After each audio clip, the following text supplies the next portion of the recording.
Two racist police officers brazenly blocked the path of a black woman, falsely accusing her of possessing illegal substances. They assumed she was just another vulnerable victim, an easy target who would quickly submit. But what they didn't know was that she was Jessica Jones, a former Delta Force commander, a soldier trained to survive under the harshest conditions. Cornered and outnumbered, Jessica flipped the script.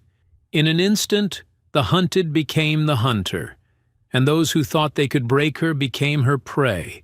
Yet this wasn't just a case of wrongful arrest. Beneath it lay a far more sinister conspiracy, a rotten system not easily dismantled. What will Jessica do to reclaim justice? Will she be able to stand firm against the storm that's closing in? Follow her story until the very last moment. But first, tell us where you're watching from, and don't forget to subscribe so you won't miss the next breathless chapter. Jessica Jones returned to her hometown after leaving the military, hoping for a fresh start and a peaceful life after years of service. She had fought on distant battlefields, carried out missions most civilians had never heard of, and survived situations where a single mistake could have cost her life. As a highly skilled Delta Force operative, she had led her team through top-secret operations, faced unpredictable dangers, brutal combat, and made life-or-death decisions every moment of every mission. Now, back in the house she had purchased years ago, she found not the peace she longed for, but a different kind of war, one without gunfire, yet just as full of traps and dangers in its way. The neighborhood where she settled was predominantly conservative and white, unaccustomed to the presence of a strong, independent black woman with a military bearing. To them, Jessica wasn't a respected veteran. She was an outsider, an unsettling presence they didn't know how to categorize. She wasn't a fragile woman in need of protection, nor was she a black person who adhered to society's unspoken rule of staying quiet and unnoticed. Jessica walked into the neighborhood with her head held high, unbending to anyone, and that alone made her a target of suspicion and prejudice. At first, it was just glances full of judgment and whispers behind her back whenever she stepped outside. Neighbors gossiped about her living alone, speculated about the visitors who came to see her, and remarked on how she kept her distance from everyone else. But it wasn't long before the rumors took a darker turn. Some whispered that she was a drug dealer, that the old military comrades visiting her were accomplices in some criminal enterprise. Others insisted her irregular hours, sometimes out at dawn, other times in the middle of the night, were proof of illegal activities. Gradually, these baseless accusations spread throughout the community, from supermarket conversations to idle chatter at housewife tea parties, transforming Jessica from a returning war veteran into a suspected criminal in the eyes of everyone around her. Anonymous tips started trickling in. A few neighbors secretly called the police, reporting suspicious activity at Jessica's home.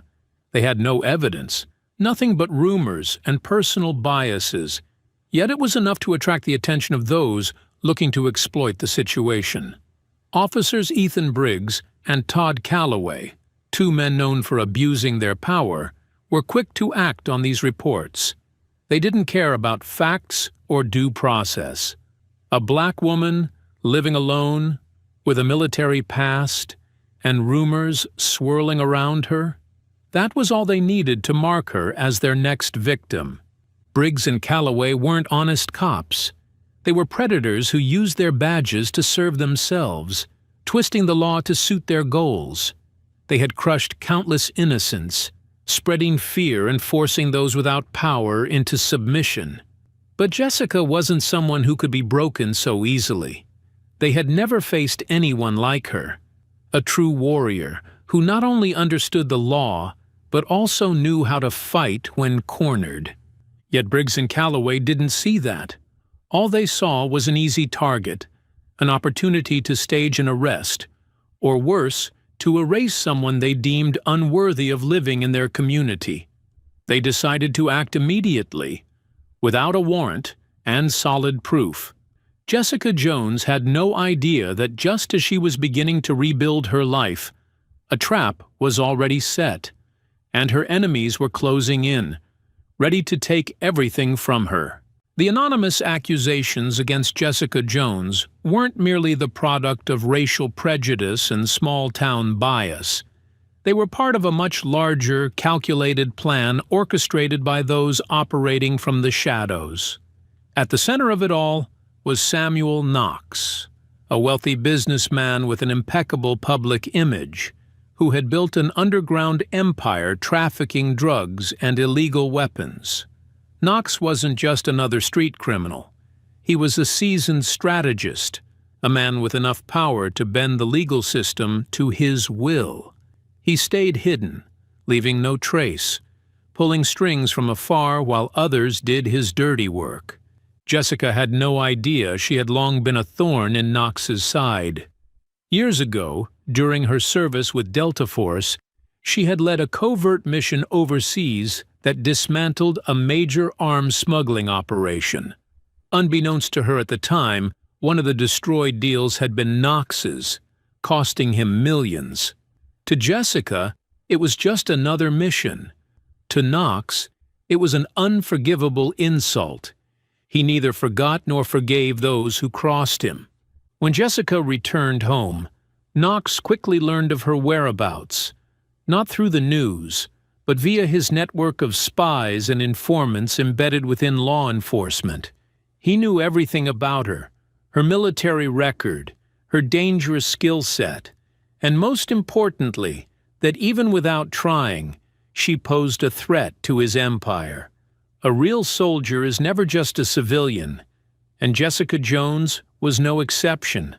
Rather than move against her directly, Knox chose his most effective method, manipulating the system. He used his pawns in the police force to clear the path for him.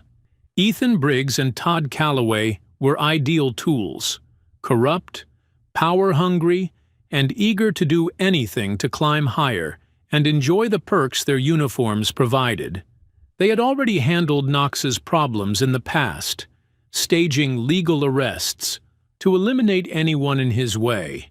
Jessica Jones was simply the next name on their list. Knox didn't need to issue direct orders. He only had to leak a little information, planting the idea in Briggs and Calloway's minds that Jessica was a dangerous threat that had to be neutralized. Fueled by arrogance and confidence in their power, the two officers needed no further prompting. They turned anonymous tips into a justified excuse to act, convinced that with the police department backing them, they could do as they pleased without fear of consequences. But Knox never relied on a single plan. In case Briggs and Calloway failed, he had already prepared backup, fabricated evidence, false testimonies, and even a contingency plan for assassination if it came to that. He didn't just want Jessica arrested, he wanted her destroyed, erased from existence without leaving a trace. Meanwhile, Jessica remained unaware that she wasn't just up against two corrupt cops, but a ruthless underground force, willing to do anything to protect its empire. She didn't yet realize that her past had never truly let her go, that those she had once fought against had now found a way to strike back, and at this very moment, the storm was closing in, ready to drag her into a battle she hadn't seen coming. In the days that followed, Jessica continued her routine as if nothing had changed, unaware that her enemies had already set their plan in motion. While she enjoyed a quiet morning, working through her physical training like she had done countless times during her military years, just a few blocks away, Briggs and Calloway received the signal from their shadowy superior. They didn't need evidence or a legitimate reason. Without hesitation, they jumped into their patrol car and headed straight for Jessica's house, determined to carry out the mission Knox had silently assigned them. In their minds, Jessica Jones wasn't a citizen protected by the law. She was a problem to be eliminated. The white and blue patrol car rolled to a stop right in front of her house, its engine growling heavily in the stillness of the neighborhood. Jessica heard the heavy footsteps approaching her door and instantly shifted into high alert. As the knock sounded, she calmly set her glass of water on the table, took a steadying breath to center herself, and moved to open the door. Standing before her were two men she had heard of but never intended to confront. Ethan Briggs, tall and imposing, his cold expression sharpened by a smirk that carried an unmistakable threat, and Todd Calloway, shorter but stocky, his eyes betraying the brutality barely restrained beneath his badge. Jessica kept her voice steady, though the tension was impossible to hide. "What's the matter, officers?" she asked. Briggs let his gaze wander rudely into her home before finally speaking in a slow, deliberate tone. "We got a tip about some suspicious activity here. A lot of people coming and going, and some neighbors are concerned. We're here to take a look." Jessica crossed her arms, her expression tightening. She knew this script too well. Men like them always cloaked their abuse of power in cheap justifications. Taking a slow breath, she replied, her tone calm but cutting. "Without a warrant, you're not coming in." Calloway sneered, stepping forward to crowd her space, his voice laced with mockery. "What have you got to hide, Jones?" Jessica didn't flinch. Her gaze was razor-sharp, slicing through their arrogance. "I have nothing to hide, but I have rights. If you don't have a warrant, you're not getting past this door." Briggs tilted his head slightly, amusement flashing in his eyes. He didn't care for compliance. He found resistance far more exciting. He thrived on forcing people to submit. "Suit yourself," he said coolly. Before Jessica could react, Calloway slammed his boot into the door. The crash echoed through the house as it burst open. Anger flared hot in Jessica's chest, but she stayed controlled. She fell back into a defensive stance, ready. Calloway lunged like a wild animal, grabbing her arm in an attempt to slam her to the ground. But Jessica wasn't someone easily subdued. Moving fast, she pivoted, using his momentum to send him staggering forward. Without missing a beat, she spun and drove a sharp kick into his knee, forcing him down. Calloway snarled in pain. But before he could recover, Jessica locked his arm in a vicious joint hold, making him scream. Briggs, who had initially watched with twisted amusement, realized too late that they were losing control. He pulled his baton and came at her from behind, slamming it into her back with all his strength. The blow jolted her, pain ripping through her spine, but she gritted her teeth and refused to go down. Still, the advantage had shifted. Calloway, red-faced with rage and humiliation, scrambled to his feet and charged again, this time like a wounded animal. Briggs moved in too, ready to deliver more brutal strikes. Jessica fought back, but against two large men experienced in street takedowns, the odds were turning.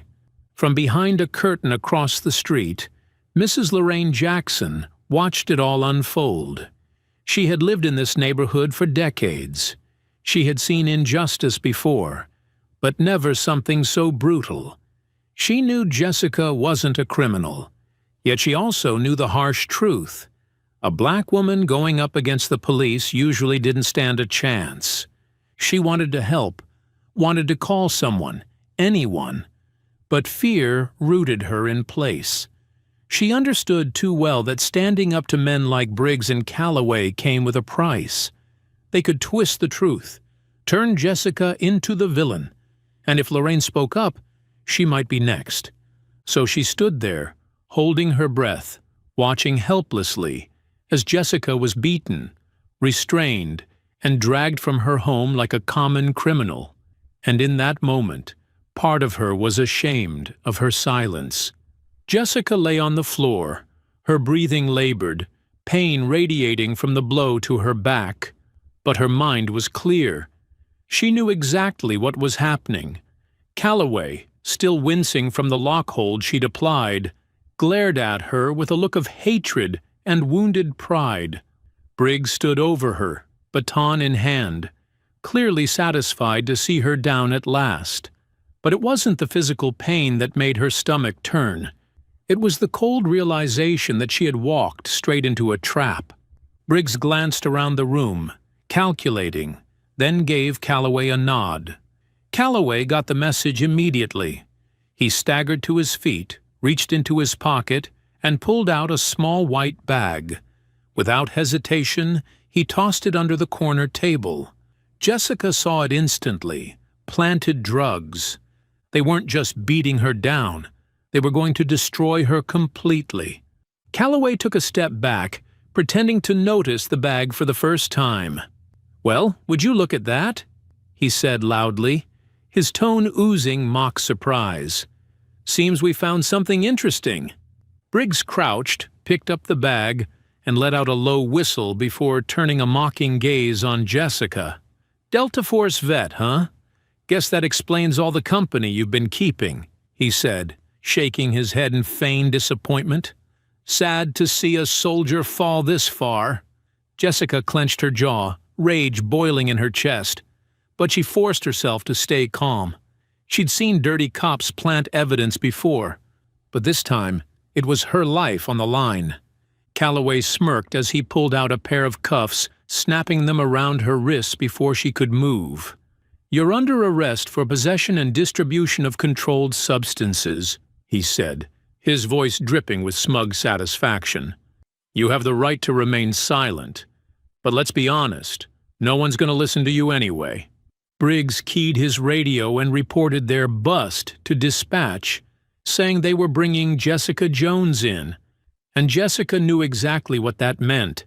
If they got her to the station, if they locked her in a cell, they would rewrite the truth. They would paint her as a dangerous criminal, and the world would believe it.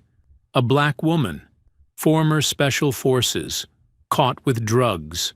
That's the headline people would read, and no one would care about the truth after that. She couldn't let it happen. Jessica took a deep breath, feeling the cold steel bite into her wrists, but she didn't let it distract her. As Calloway hauled her up and shoved her toward the patrol car, she went limp, pretending to be resigned, lowering her head as if broken. But her mind was working fast, plotting every next move. Briggs opened the rear door and shoved her inside, slamming it shut behind her. Calloway got behind the wheel, Briggs riding shotgun, both acting like it was already over. Neither of them realized the nightmare was just beginning. Jessica glanced out the window, analyzing the scene. Night had fallen. The streets were empty. But she knew this area well. She had run these roads, memorized every alley and shortcut. She could escape. All she needed was a moment. That moment came as Calloway started the engine and the car rolled forward. Jessica leaned forward, as if exhausted. But in truth, she was coiling for action. As the car picked up speed, she lunged, driving her knee hard into the gap between Calloway's seat and the steering wheel, hitting him square in the side. He jerked, the car swerving wildly. Briggs cursed and turned, but Jessica was already in motion. She spun, kicking hard at the door, popping the handle and hurling herself out as the vehicle skidded. She hit the pavement rolling, absorbing the impact, and sprang to her feet in one fluid motion, disappearing into the darkness. "God damn it! After her!" Briggs roared. Calloway slammed the brakes, nearly crashing into a streetlight. Both men bailed out, weapons drawn, but Jessica was gone.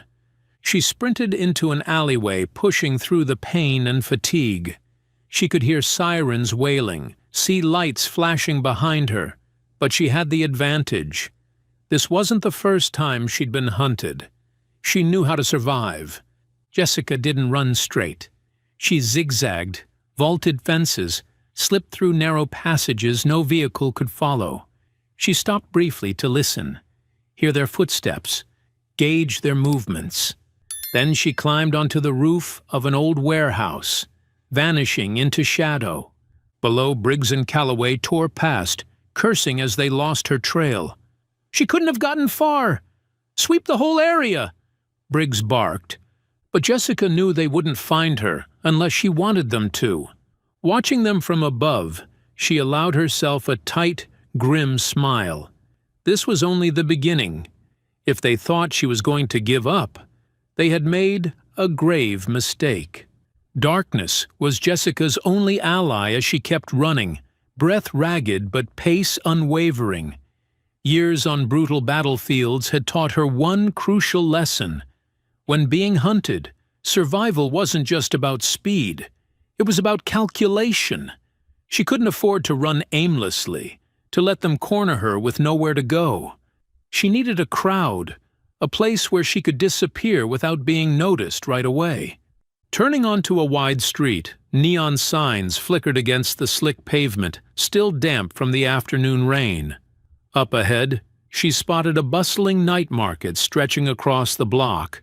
Rows of street stalls, food carts billowing smoke, and a crowd gathered, bargaining, laughing, living their ordinary lives. This was her chance. She slowed her steps, steadying her breathing so as not to stand out, then quickly merged with the flow of shoppers. Pulling her hood higher and lowering her head, she walked with calm, deliberate steps, but her eyes stayed alert. Police cars circled the area, their loudspeakers blaring warnings about a dangerous suspect. A black woman, athletic build, wanted for assaulting officers and escaping custody. Hearing their lies fill the air, Jessica clenched her fists, rage burning in her chest, but she kept control. This wasn't the time to lose her focus. She moved carefully, slipping through narrow gaps between stalls, scanning the area for another way out. In the distance, she spotted a parking lot beside the market. Not too crowded to draw attention, but not so empty it would raise suspicion. If she could get a car, there was a chance to slip through the police cordon before the city locked down completely. But not just any vehicle would do. She needed one. The police wouldn't question. Then she saw it. The patrol car. Briggs' patrol car. Jessica couldn't help the grim smile tugging at her lips. Sometimes, fate had a strange sense of humor. The engine was still running. Briggs and Calloway must have abandoned it in their rush to join the hunt, never imagining anyone would be bold or reckless enough to steal it. But Jessica wasn't just reckless. She was the one person who could turn the impossible into reality. She moved fast, checked her surroundings one last time, and slipped inside. The car smelled faintly of stale cigarettes, papers scattered across the passenger seat. The keys were still in the ignition. The gas tank was full. The police radio crackled with live updates from the ongoing search. South Patrol, continue your sweep of the market area. Suspect may be hiding among the crowd. Repeat, suspect is an armed black female. Apprehend on sight. Jessica gritted her teeth. They were painting her as a monster, a threat to be eliminated. She couldn't let them control the story.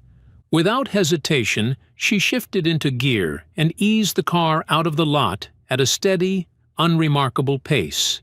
As she reached a main road, more police vehicles blocked intersections, stopping every car that passed.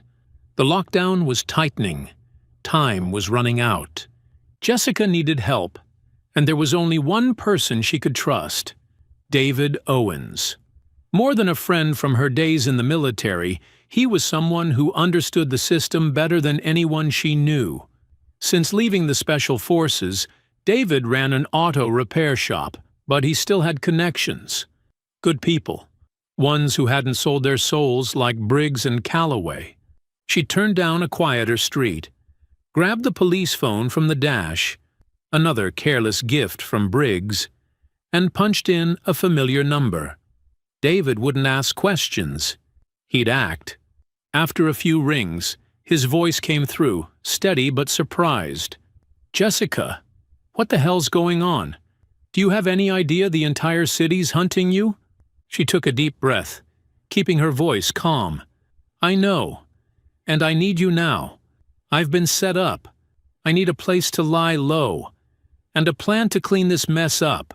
There was a pause, but she could hear movement on his end. He was already getting ready. "All right," he said. "You remember how to get to the shop?" Jessica glanced in the rearview mirror. Police lights were flickering in the distance. She pressed harder on the gas, steering the patrol car into an empty alley before the others caught sight of her. "I'm on my way." With that, she accelerated into the night, ready for the next move in her fight. The stolen patrol car glided through the city's darkened streets, Jessica gripping the wheel with purpose, every turn precise. She knew she couldn't drive it for long. It was only a matter of time before a patrol realized the license plate wasn't one of their own. But she didn't need long, just enough to reach David. She turned onto an empty road that dead-ended at an old garage, its faded sign barely readable. Owen's Auto Repair. Oil stains streaked the concrete. The air smelled of grease, and a flickering neon light reflected off rusted cars parked haphazardly around the lot. This wasn't just a repair shop. It was a place where David hid old friends who needed to disappear. Jessica parked, stepped out, and slammed the door shut. David appeared almost instantly from inside, narrowing his eyes at the sight of her. He was tall, broad, his hands rough from years of working on engines, but his eyes were as sharp as ever. "Damn, Jessica," David muttered, pulling her inside. "Did you just crawl out of hell?" "You could say that," Jessica replied, tension still lacing her voice. He led her to a small room in the back of the shop, cluttered with an old first aid kit and empty beer bottles. Grabbing the kit, he motioned for her to sit. "Let me see," he said, his tone a mix of scolding and concern. She winced as he carefully lifted her shirt, revealing bruises along her back from Briggs' blows and a gash on her arm from the earlier chase. David didn't say much, but Jessica saw the anger in his eyes as he cleaned and bandaged the wounds. "What did those bastards do to you?" he muttered. "Framed me, beat me, tried to shut me up," she said bitterly. "They want me gone." David took a long breath, holding back his fury. Taping the last bandage in place, he stood, grabbing his phone. "We need to get the truth out there," he said. "I know someone who can help." Jessica gave him a questioning look, but before she could speak, David was dialing. After a few rings, a deep voice answered. "This is Lawson. Who is this?" Andre Lawson, an investigative journalist known for exposing corruption inside the police. He'd brought down an entire department once over bribery scandals. If anyone could bring the truth to light, it was him. "David Owens," David said, his voice hard. "I've got a story for you, a big one." There was a brief silence. Then Lawson spoke, his tone sharper. "I'm listening." "Not over the phone," David replied. "I'll send you the address. You'll want to come now." Jessica wasn't sure Lawson would be willing to help, but at this point, she didn't have a choice. She had to take every chance she could to prove her innocence.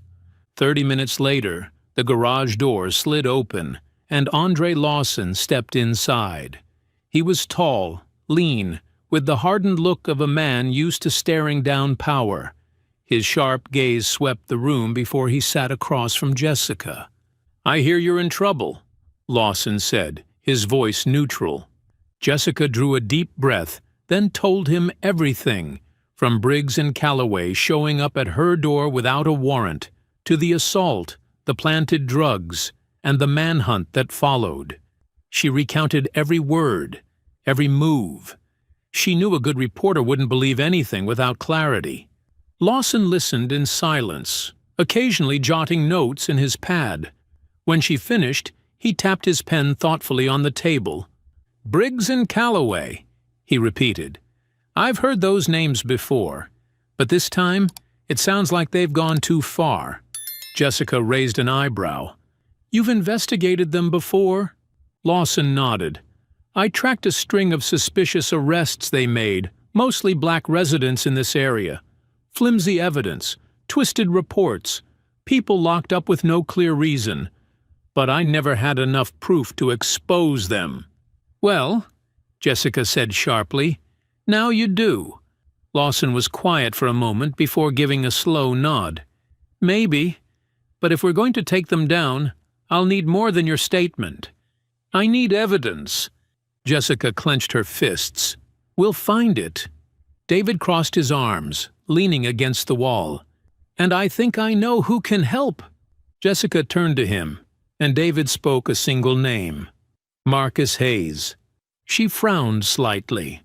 Marcus Hayes wasn't a stranger. He was one of the last honest detectives in a rotting system. She'd never worked with him directly, but she knew he'd spent years trying to uncover corruption in the department. Without success. Lawson raised an eyebrow. "He's had his eye on Briggs and Calloway for a long time," he said. "If we approach him right, he could be the key to blowing this whole thing wide open." Jessica looked around the room, feeling the resolve settle in the air. She had a long fight ahead, but for the first time, she wasn't alone. "Then," she said, her voice low but steady, "let's show them they picked the wrong person to frame." Marcus Hayes sat in his small office, the light from his desk lamp casting a harsh glow over the thick case file in front of him. Page after page carried familiar names: Briggs, Calloway, and a long list of dubious arrests, silenced accusations, and people thrown behind bars while no one cared about the truth. He had known for a long time that these two were trash, but he'd never had enough to bring them down.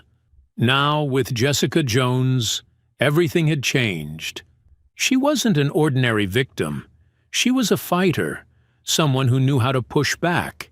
She hadn't been broken by the system, and that was exactly what terrified Briggs and Calloway. But taking them to court would take more than Jessica's testimony. Hayes needed something undeniable. He needed a trap they couldn't escape from. He picked up his phone and called Lawson. "I've got an idea," he said, his voice low and steady. "We're going to make them expose themselves." Lawson chuckled on the other end. "That's the kind of game I like. Tell me more." The plan was laid out that night. Hayes would use his contacts inside the department to leak false intel. That Jessica Jones was hiding out in an abandoned warehouse on the edge of town, a place that used to be an old freight yard. The rumor would be planted carefully, passed along like an accidental slip. If things went the way Hayes expected, Briggs and Calloway, desperate to erase Jessica for good, would show up themselves to finish the job. But Jessica wouldn't be there. Instead, the warehouse would be wired with hidden cameras, all set up by Lawson and his investigative team. A few anonymous witnesses would be placed nearby to record everything. Hayes knew that Briggs and Calloway wouldn't show up to make an arrest. They'd come to kill Jessica. And if they caught that on film, their entire operation would fall apart in front of the whole city. That night, Briggs and Calloway's car rolled down the deserted road, headlights cutting through the cracked pavement. Inside, Briggs gripped the wheel, his expression cold and focused. Calloway, riding shotgun, checked his pistol, his finger brushing the trigger like he was itching to use it. "You sure she's in there?" Calloway asked, his voice low but eager. Briggs smirked. "Intel came straight from the department. She's got nowhere else to go." Calloway gave a thin, cruel smile. "Good. I've been waiting for this." They didn't need a plan. They didn't need to arrest her or ask questions. They just had to make Jessica disappear. No witnesses, no evidence. Once she was gone, Their story would be the only one left standing. What they didn't know was that this time, they were the prey. From a distance, Hayes watched them on a small monitor linked to the warehouse cameras. He saw their every move as they stepped out of the car, weapons drawn, scanning the area like seasoned predators. They moved inside, guns up, faces hard with intent. "Jones!" Briggs barked, his voice echoing through the space. No answer. Only the sound of rusted metal creaking as wind rushed through the warehouse's broken walls. Calloway moved cautiously, eyes flicking in every direction. Something wasn't right. No footprints, no sounds, no sign of Jessica. He glanced at Briggs, and right then, the floodlights snapped on. Blinding white light made them stagger. Then a voice echoed from speakers mounted high above. "Welcome to the end of the line, Briggs. Calloway." Briggs spun around, gun raised. But there was no one there. He scanned the space, realizing something was wrong. Calloway started cursing, backing toward the exit. But as he turned, a series of hidden cameras lit up, their red recording lights flashing like beacons. Briggs clenched his jaw and bolted for the door, but it was already too late. Outside, Lawson and a group of anonymous witnesses filmed everything. Some were past victims of Briggs and Calloway, people they had framed or beaten. Now they stood as witnesses to the fall of two corrupt cops. Hayes stepped from the shadows, walking toward them with slow, deliberate steps, his expression cold. "Guess you thought you could keep getting away with it forever." Briggs tightened his fists, but he knew. The game was over. Calloway growled like a cornered animal, but before he could do anything reckless, the distant wail of sirens grew louder. Briggs and Calloway turned. The police cars weren't coming to help them. They were coming to arrest them. A team from Internal Affairs stepped out, weapons drawn, shouting, "Briggs! Calloway! Drop your weapons and put your hands in the air! Now!" Calloway looked around, realizing there was no escape. He spat out a curse and threw his gun to the ground, his hands raised, eyes burning with helpless rage. Briggs didn't say a word, but he knew this was the end. From a nearby vantage point, Jessica watched it all. She could feel the anger that had driven her for so long finally begin to quiet, not because she forgave them, but because she knew the truth had finally won. Justice had spoken. Darkness smothered the old warehouse, the rusted sheets of metal groaning as the wind pressed through, making a hollow, eerie sound in the dead of night. Inside, Jessica stood still, her breathing deep and steady. This wasn't an escape anymore. This was a final battle. Briggs and Calloway thought they were ending things tonight, but they had walked into Jessica's world now, a place where she had all the advantage. Outside, tires ground against the pavement. Jessica didn't need to look to know who it was. Briggs and Calloway, two predators who had no clue they were about to become prey. The car stopped. Doors opened. Heavy boots crunched over dirt and gravel. "Jessica Jones! You're done!" Briggs' voice echoed into the empty air. He thought he had control, thought Jessica would fall to her knees, begging. But he didn't know her. Jessica had never been the kind to give up. Calloway stepped in first, gun raised. He moved slowly, sweeping his gaze around. "Careful," he muttered to Briggs. "This bitch doesn't go down easy." But before he could sense the danger, Jessica struck. She launched from the shadows like a storm, speed and power combining into one flawless move. Her legs swept out, taking Calloway's feet from under him. He slammed to the concrete with a heavy thud. Before he could react, Jessica grabbed his arm and wrenched it hard. His gun clattered away across the floor. Crack! The sharp sound of bone under pressure made him howl in pain as Jessica locked his arm tight. Briggs froze, then stumbled back, scrambling for his gun. but he was too slow. Jessica hauled Calloway upright, using him as a human shield. "Don't shoot!" Calloway screamed. Briggs hesitated, but not for long. He didn't care about his partner. His finger tightened on the trigger. Jessica was ready. She shoved Calloway aside and rolled, the shot missing by inches. In the same instant, blinding lights from outside blazed through the warehouse. "Police! Drop your weapon!" Briggs spun around, panic rising as he saw Marcus Hayes and a squad of honest officers closing in, weapons aimed. Sweat beaded on his forehead. "This can't be happening," he muttered. He turned to run, but Jessica was already moving. She hit him full force with a kick to the chest, sending him sprawling. His gun skittered away across the concrete. He coughed, wheezing in fear and shock.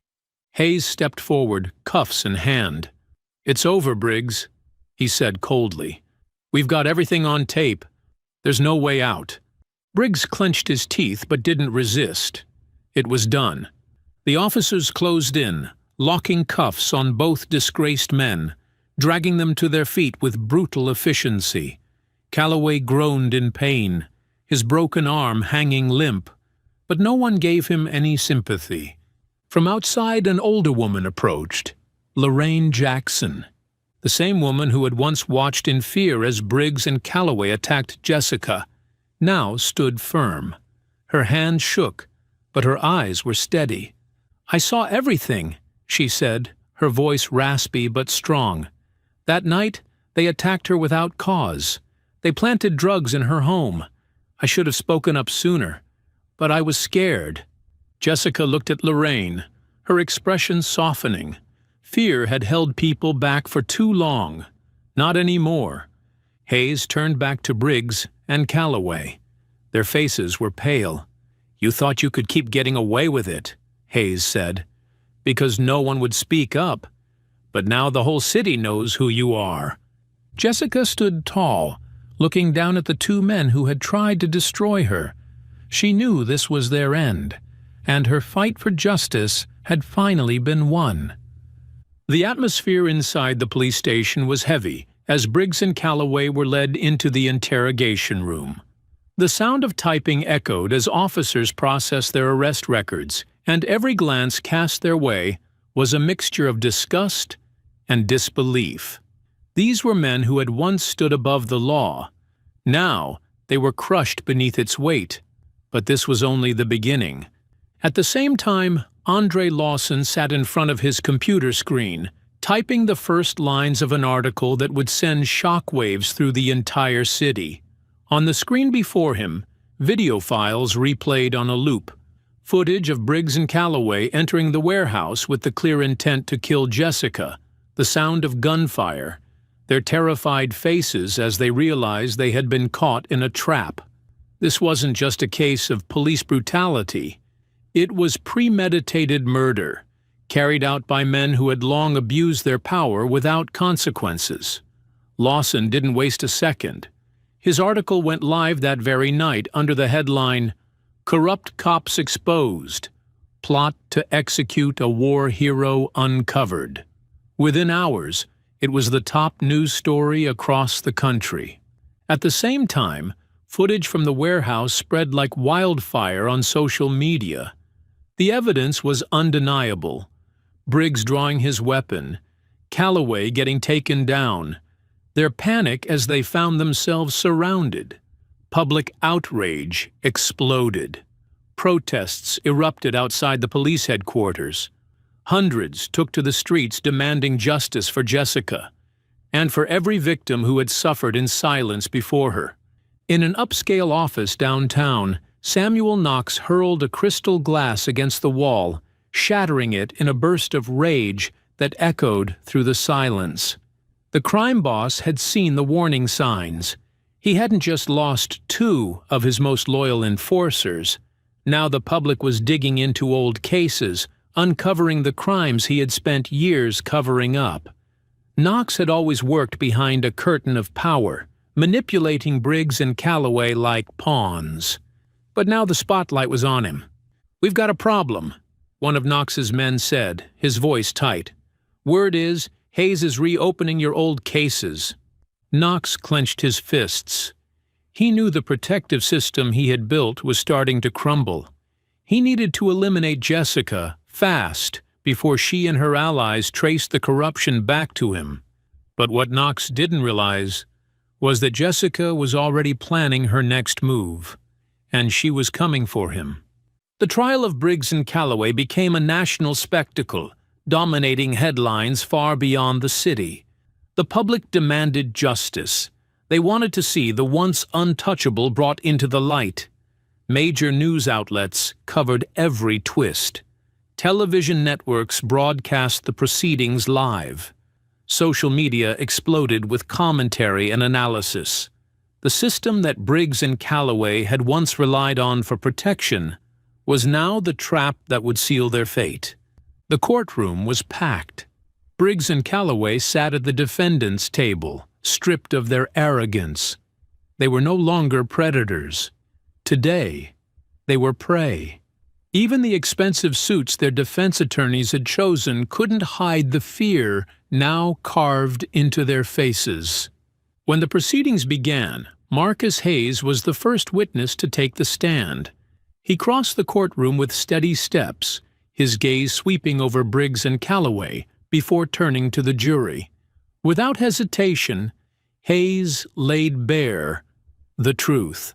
He detailed wrongful arrests, victims' testimonies altered or erased, security cameras that mysteriously malfunctioned during incidents involving Briggs and Calloway. "These aren't just bad cops," Hayes said, his voice steady and sharp. "These are criminals with badges, and the system protected them for far too long." The room was silent. No one even dared to cough. Hayes wasn't just condemning the two men before him. He was exposing the corrupt network that had shielded them. After Hayes, a line of their former victims took the stand. A middle-aged man who had been beaten during a routine traffic stop. A young mother whose relative was imprisoned on fabricated evidence. And then, Lorraine Jackson, once too afraid to speak, now stood before the court, her voice trembling but resolute. "I saw them that night," she said. "They stormed into her house without a warrant. They assaulted her. They staged a false arrest. I've been silent for too long, but today, I won't let them get away with it." Jessica took a deep breath as she was called forward. She stood tall, eyes meeting the jurors, then scanning the faces in the room. This was the moment her entire life had led to. "For years I fought for this country," she began. Her voice was steady. "I completed missions no one wanted to take. I protected those who couldn't protect themselves." She paused, letting the words settle. Then she continued, "And yet, when I came home, I wasn't welcomed as a hero. I was treated like a threat. Because I refused to stay silent, I became their target." Jessica turned toward Briggs, then back to the jury. "Look at the men sitting at that table. These are the people who abuse their power to destroy lives. And if they aren't held accountable today, how many more people will suffer the way I did?"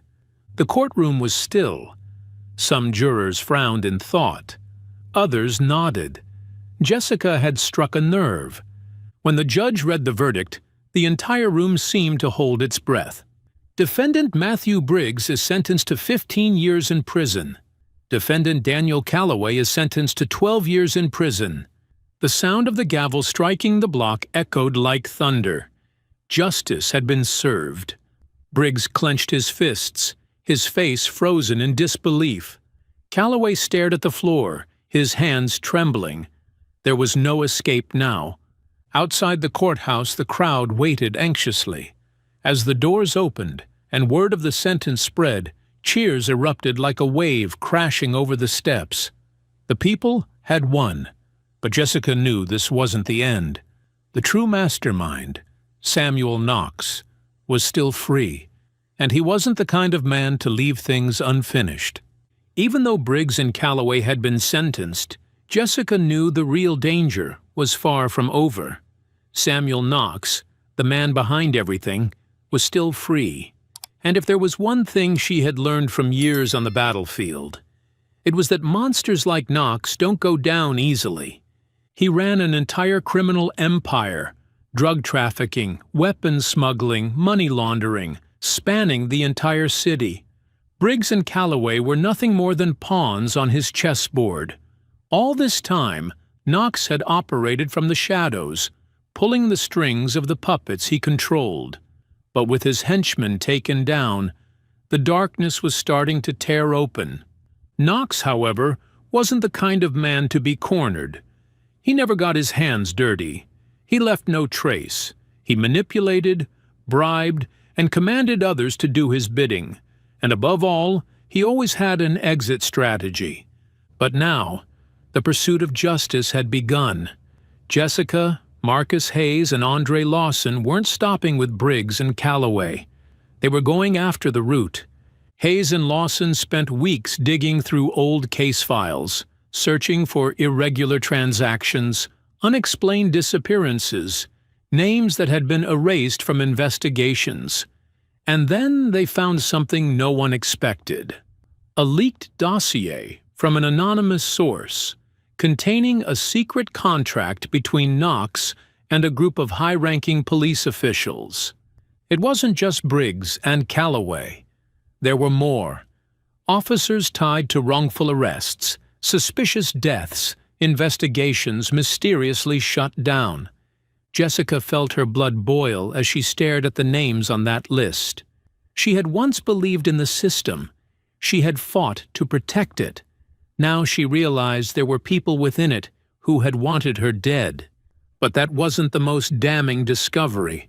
Buried among the documents was undeniable proof linking Samuel Knox directly to an illegal weapons shipment, the very one Jessica had dismantled during her time in Delta Force. She froze, the memories of that mission rushing back. The mercenaries she and her team had taken down. The warehouse was packed with weapons, cash, and classified documents. And now she knew who had been behind it all: Samuel Knox. Everything that had happened to her wasn't a coincidence. Knox wasn't just a crime boss. He had a personal motive to destroy her. She had cost him millions. He wanted revenge. But this time she wasn't going to give him a second chance. Unlike Briggs and Calloway, Knox had real power and deep connections. He had lawyers, politicians, and high-ranking officers who still protected him. Bringing him in wouldn't be easy. But Hayes had no intention of letting Knox slip away. A tactical team surrounded Knox's luxurious mansion. Patrol cars lit up the night, their sirens piercing the calm of the neighborhood. Inside, Knox, dressed in silk pajamas, stood at the window, watching the police close in. This wasn't how he had ever imagined it ending. A loud pounding shook the front door. "Police! Open up!" There was nowhere left to run, but instead of fear, Knox allowed himself a thin, cold smile. He knew the game wasn't over. When the officers breached the house, Knox didn't resist. "I want my lawyer," he said calmly, as if this were just another meeting. Hayes didn't blink. He stared at Knox with nothing but contempt. "This time," he said, "your lawyer won't save you." As Knox was shoved into the back of a patrol car, his hands cuffed, he turned to look at Jessica. Even now he smiled, that same knowing, dangerous smile. "You think the game's over?" he murmured. Jessica didn't flinch. "No, but this time, you're not the one holding the board." Hours later, news of Samuel Knox's arrest hit every front page in the country. There was celebration. People cheered in the streets. But those who understood how deep Knox's reach went knew this wasn't the end. Knox had allies. He had people still in the shadows, willing to do anything to free him. Jessica knew it, too. She couldn't stop here. Even with Samuel Knox behind bars, Jessica understood that the fight against people like him was far from over. But for the first time in months, After running, fighting, and exposing the truth, she could pause, even if only for a moment, and feel the weight of victory. The evidence against Knox was overwhelming. No lawyer could twist it. Confidential documents, illicit transactions, brave witness testimonies, all of it painted an irrefutable picture of his role in arms smuggling, corruption, and the manipulation of men like Briggs and Calloway. His empire of protection had crumbled. There was nowhere left for him to hide. Still, Jessica knew Knox wasn't the only monster left in the city. He had lieutenants. He had allies, some still in positions of power. Knox may have been taken down, but his influence hadn't been entirely erased. That fight was for tomorrow. Today, Jessica could finally allow herself to breathe. Her lawsuit against the police department and city government didn't just succeed. It sent shockwaves through the system. No one could ignore the injustice she had endured. She was awarded a massive settlement. But to Jessica, it wasn't about the money. It was about recognition. She had been right all along. She was no longer the hunted. She was the victor. But Jessica had never fought for money. She decided to use it for something that mattered. 1 year later, on a quiet street full of potential, a new sign went up: Jones Veterans Support Center. Jessica had built more than a resource center for former soldiers. She had created a community, a home for those who had served their country and returned with scars that society preferred to ignore.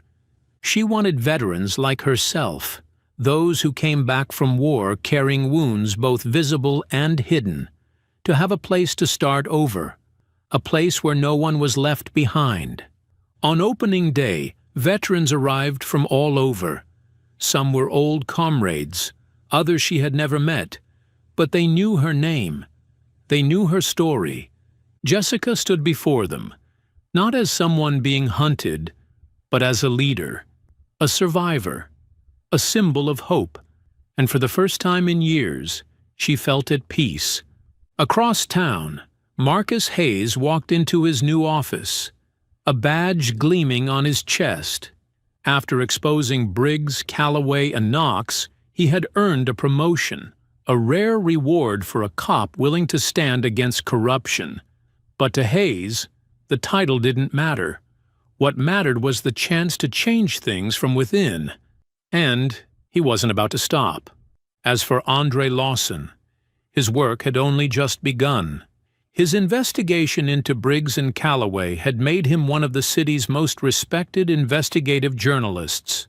But he knew there were still stories to uncover, crimes buried deep that needed light. He didn't stop. His next article, an exposé on the high-ranking officials tied to Knox, was ready for publication. The fight was far from over. That night, Jessica returned home. She stepped through her front door, for the first time not feeling like it was a temporary refuge. She no longer looked over her shoulder. For the first time, this was home. She stood in front of the mirror, looking at herself.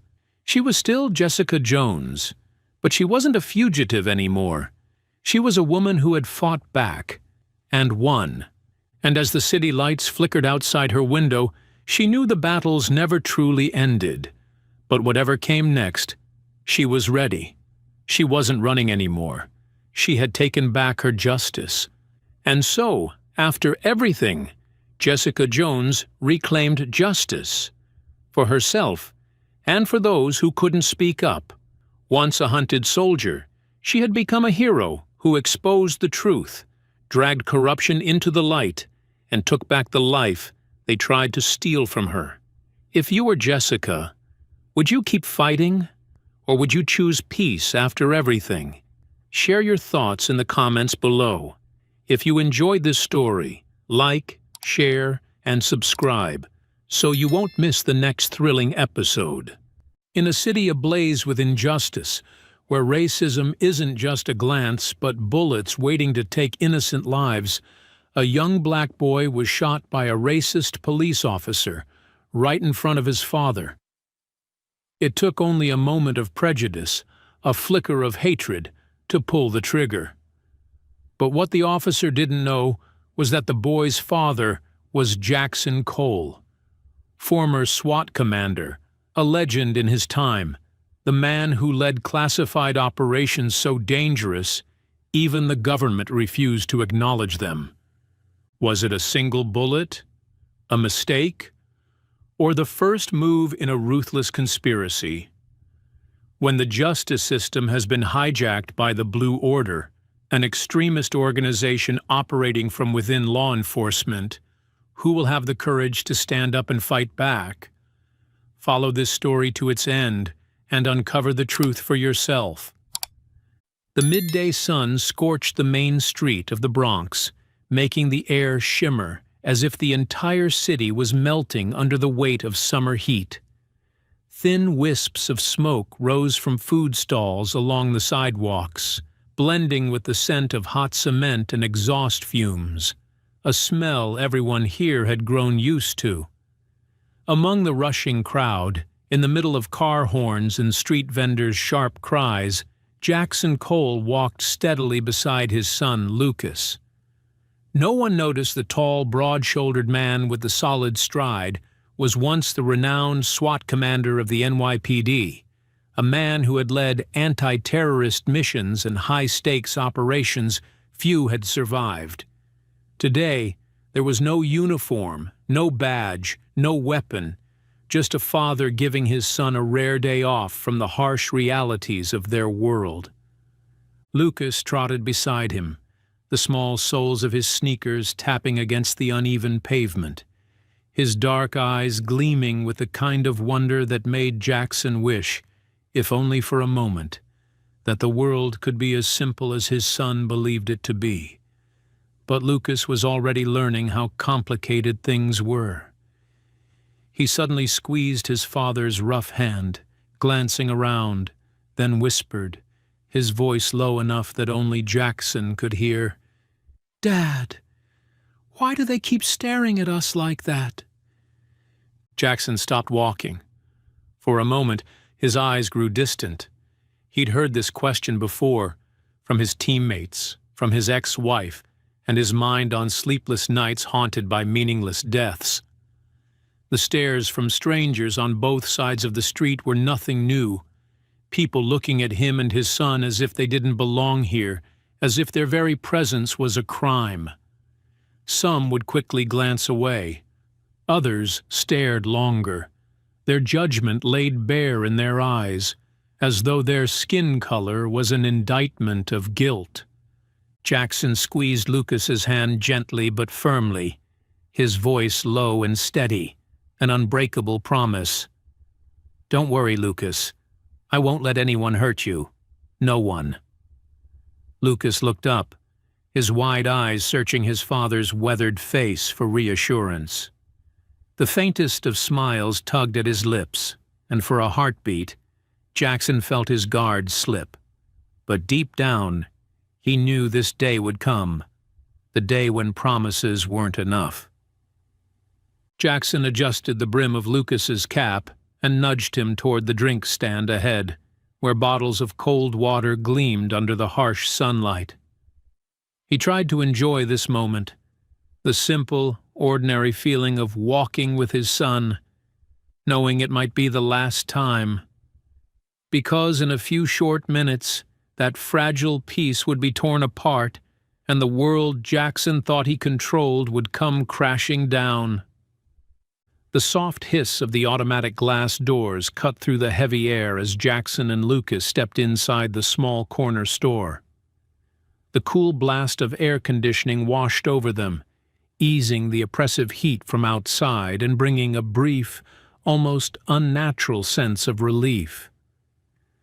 Without a moment's hesitation, Lucas tugged his father's hand and ran straight toward the refrigerated section, his eyes lighting up as if he had stumbled across a hidden treasure in the middle of a desert.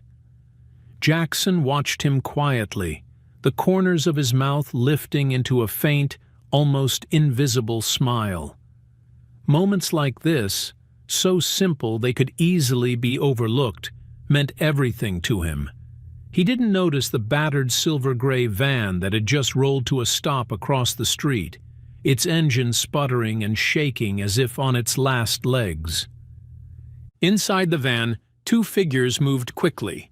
One shoved an old, rusted handgun into the pocket of a faded black hoodie, while the other strapped a sawed-off shotgun tightly along his torso, securing it with strips of black duct tape. Both were young white men, their faces still smooth with youth, yet their eyes carried an unsettling combination of unease, resentment, and a shapeless kind of hate that seemed to simmer just beneath the surface. They spat onto the van floor, exchanged a curt nod, and moved. The sound of the door slamming open and crashing against the wall shattered the fragile calm inside the store.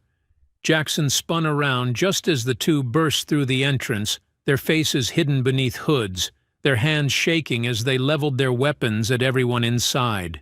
Their eyes darted wildly, hunting for weakness like predators scanning a herd. "Everyone get down!" one of them shouted, his voice cracking with youth but brimming with rage. "Empty the register, now!"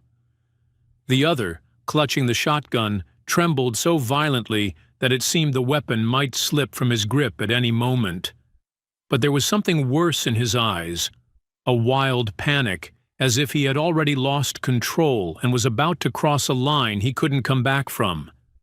Jackson took no more than a heartbeat to assess the threat, and in that moment he felt Lucas's small hand clenched tightly at his shirt, tugging him lower. His son's dark eyes were wide with fear, but there was trust in them too, unwavering and pure. Jackson crouched, wrapping an arm protectively around Lucas, holding him close to his chest like a shield of flesh and bone. He had no weapon, no body armor, only himself, and the instinct of a father who would die before letting harm come to his child. At the checkout counter, the store owner, a thin, middle-aged white man wearing thick glasses, was fumbling with the register, his trembling hands scattering bills across the counter. He struggled to pull out the cash, his fingers slipping, his panic turning to paralysis. "Move it, old man!" the young gunman barked, slamming the muzzle of his pistol against the man's temple so hard it nearly knocked him to the floor. And then, through the heavy silence, another voice cut in. "Leave him alone!" A man, maybe 40, in a dark shirt and worn jeans, lunged from beside the candy rack, charging straight at the gunman with reckless bravado. Jackson knew it was a mistake before the man even moved. "No!" he shouted, but it was already too late. The boy with the pistol jerked in surprise, his hands clumsy, his finger tightening on the trigger without thinking. The gun fired with a deafening crack, the bullet tearing through the air and slamming into the ceiling. Fragments of plaster rained down in a cloud of fine dust, filling the store with the acrid sting of smoke and fear. Lucas flinched, curling in tighter against Jackson's chest, but his father was already moving. In an instant, Jackson surged forward like a storm. One hand snatched the gunman's wrist and twisted hard, expertly forcing it into a lethal angle. A sharp, sickening crack echoed as the boy's wrist shattered under Jackson's brutal grip. The gun clattered to the tile floor. The boy cried out in pain, but before the sound could rise, Jackson drove his elbow like a hammer into the boy's jaw, sending him crashing backward into a display rack. Bags of chips and boxes of snacks cascaded down on top of him in an avalanche of plastic and cardboard. Jackson didn't stop. He turned, his gaze locking onto the second attacker, who was shakily raising the shotgun toward him. But the boy was too slow, too untrained. Jackson closed the distance in a heartbeat, swiping the barrel aside with one hand while slamming the edge of his other hand into the boy's throat. The gunman doubled over, gasping, unable to draw breath. A second blow, swift and ruthless, struck him across the temple. The boy dropped like dead weight to the floor. In less than 10 seconds, it was over. The storm of violence passed as quickly as it had erupted, leaving only the ragged sound of breathing and the faint clatter of spent shells and metal on tile. Around them, the store's customers lay frozen on the ground, their wide, stunned eyes struggling to process what had just happened. Lucas huddled behind the refrigerator case, his round eyes still locked on his father in awe. To him, Jackson wasn't just a protector, he was something closer to a superhero. Jackson knelt beside him, laying a steady hand on his shoulder, working to slow the pounding of his pulse. "It's over," he said quietly, his voice softer now. For a moment, Lucas allowed himself to believe it, but then the front door crashed open again. Boots thundered across the tile floor. A sharp, commanding voice barked through the sudden silence. "Drop your weapon! Now!" 2 white police officers stormed in, their guns raised, barrels aimed, eyes already painted with fear and suspicion. They moved as if they had stepped onto a battlefield and marked their target at first glance. And Jackson knew in an instant, the real nightmare was only just beginning. Boots pounded hard against the tiled floor.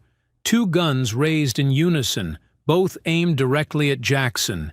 He barely managed to turn, shielding Lucas behind him, when the lead officer barked out, his voice hoarse and raw, "Drop the weapon! Get on your knees!"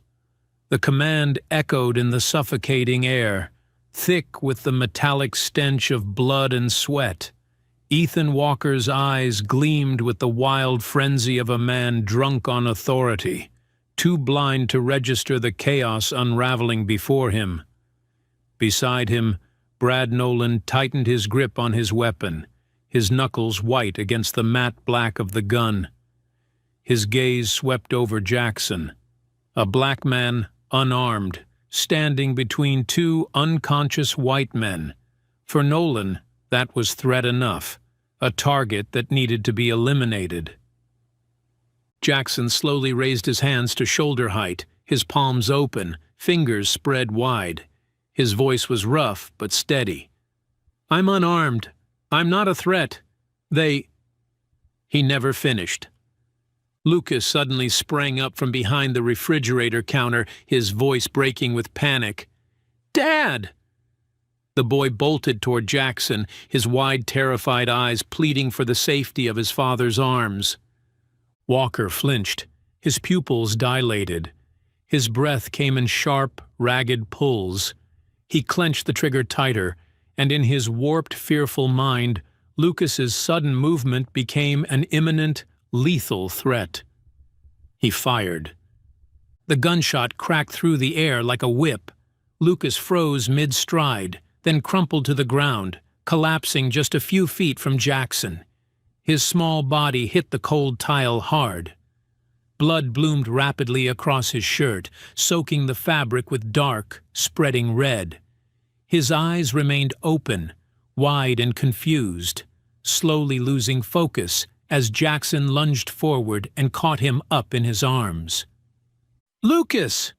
Jackson's voice shattered, raw and broken, ripped from somewhere deep inside. His hand pressed against his son's chest, desperately searching for a heartbeat, for any breath, but there was nothing. Only hot, slick blood spilling through his fingers, searing into his soul like a brand. Walker staggered back, his face draining of color as he stammered, I thought he had a gun." Sweat streamed down his pale face. His hand still clutched the Glock like it was the only thing keeping him from falling apart completely. But Nolan didn't flinch. He stared at the small, lifeless body in Jackson's arms, his voice a cold hiss between clenched teeth. "We'll say he was a threat, non-compliant, charged at us. They'll believe 2 white officers over a black man." He spat the last word out with venom, his contempt plain, as if this ugly lie was a truth he'd always believed in the rotten system he served. Walker glanced sideways at his partner, his eyes flickering with something between disgust and fear. But he didn't object. Nolan stood firm, gun in hand, ready to pull the trigger again if he had to. Jackson looked up. The grief was gone from his face, replaced by something worse. An empty, merciless stare that made both officers feel like they were choking on the air between them. There was no threat in his expression, no need for words, only certainty. These men were already dead. They just didn't know when. The room thickened with tension. Walker's breathing turned shallow. Somewhere outside, the fading wail of an ambulance siren faded into the night. Jackson held Lucas close, his son's blood soaking into the dark sleeves of his jacket. His fingers tightened, not to stop the bleeding but to hold on to the last fading warmth. And Walker understood. That bullet had not just killed a child. They had killed the son of a hunter. And the fury that was coming for them, there was no stopping it. Jackson sat motionless, his back against the cold wall in the small back room of the store. Lucas's blood still stained his sleeves, a wound that would never heal. His eyes were empty, but beneath the surface a storm was gathering, quiet, controlled, and far more dangerous than any raid he'd ever led. Outside, police sirens wailed, boots thundered across concrete, and the world braced as if for a war, not an investigation into an accidental shooting. But Jackson knew better. Time was running out. He clenched his jaw, scanning the room. No longer a grieving father, but once again, SWAT Captain Jackson Cole, a man trained to survive when there was no way out. He leaned forward and kissed Lucas's forehead one last time. Then he lifted his son's body gently and carried him out through the store's emergency exit, his steps sure and unflinching, as though he was walking straight into hell and welcoming it. Within hours, Jackson's face was everywhere, on news broadcasts, on public alerts, branded as an armed and dangerous fugitive who had assaulted police officers. The same hollow statements repeated on every channel. A black suspect, armed and dangerous, failed to comply with police orders. Grainy images from his SWAT file appeared on screen, while Police Chief Radcliffe delivered rehearsed, empty reassurances. "Our officers acted according to protocol," he insisted, the lie smooth and practiced. It was a perfect performance, but Jackson had seen all their tricks before. He knew he couldn't fight this alone. He called Lisa Bennett. Lisa arrived at the safe house Jackson had once used for covert missions. Dressed in her usual dark suit, her sharp gaze was cool behind her glasses. She didn't waste words. She placed a black bag on the table and spoke with calm precision. "I saw the broadcast. Do we have video?" Jackson nodded silently and pulled a USB drive from his pocket, handing it to her. Lisa plugged it into her laptop, her fingers flying over the keys. When the footage played, the room went dead silent. No explanation was necessary. The footage showed Jackson disarming two armed robbers with his bare hands. No weapons, no threat. Then came Walker and Nolan, guns drawn, no warnings, no assessment of the situation, and then the shot that killed Lucas. Lisa closed the laptop, her voice lower, heavy. "I'll release this video right now, but you need to understand. Once it's out, they'll hunt you without mercy." She locked eyes with Jackson. "This isn't about the law anymore. This is survival." Just then, a burner phone on the table buzzed twice. Jackson glanced at the caller ID. Jerome Carter. one of the few former teammates he still trusted. He picked up. "Jax." Jerome's voice was tense. "They've authorized a shoot-to-kill order. No arrest, no trial. Radcliffe's strike team is already on the move. You need to get out, now." A pause. Then Jerome added bitterly, "You knew this would happen, didn't you? We've always been targets. But this time, they're not going to let you live." Lisa exhaled sharply, her face tightening with concern, but her voice remained steady. "You can't do this alone," she said. "Let me and Jerome help you. You don't have to be alone anymore." Jackson rose, shrugging on his jacket, covering the dark stains of dried blood. He stared out the window at a city that bustled on, indifferent to injustice and the spilling of innocent blood. His voice was low and cold as stone. "They shot my son." He turned back, his eyes dark, steely, and final. "No one walks away from this." The shrill blare of the alarm sliced through the air before Jackson could even finish speaking. The predators had closed in. Lisa didn't wait for orders. She swept up the laptop and hard drives in seconds, her movements sharp, precise, reflexes honed through years of fighting a corrupt system that never played by the rules. Jerome's voice came over the comms, this time a command. "They're here. Rear exit. Basement level. The car's ready." Jackson didn't hesitate. He wrapped Lucas tightly in a thick jacket, his hands careful but desperate. His son felt light now, as if he was nothing more than a fading memory Jackson refused to let go of. The night was pitch black when Jackson and Lisa darted into the armored SUV. The low growl of the engine kicked up his adrenaline, but this wasn't another government mission. This was a war for the only thing he had left: Lucas. Every second that passed was another inch of his world slipping through his hands. Less than 50 meters behind them, engines roared. The Crows had arrived, not to arrest, but to handle him.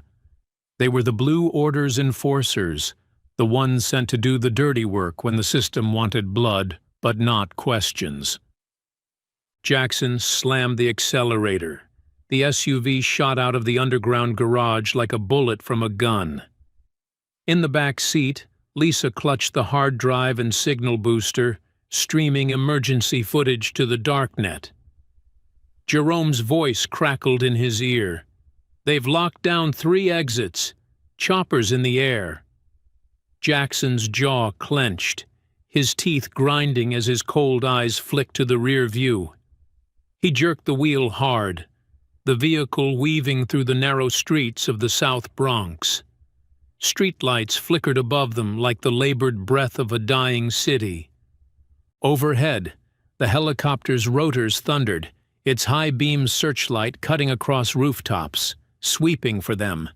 Lisa braced herself against the seat, one hand resting on Lucas's chest to feel the faint rise and fall of his breathing.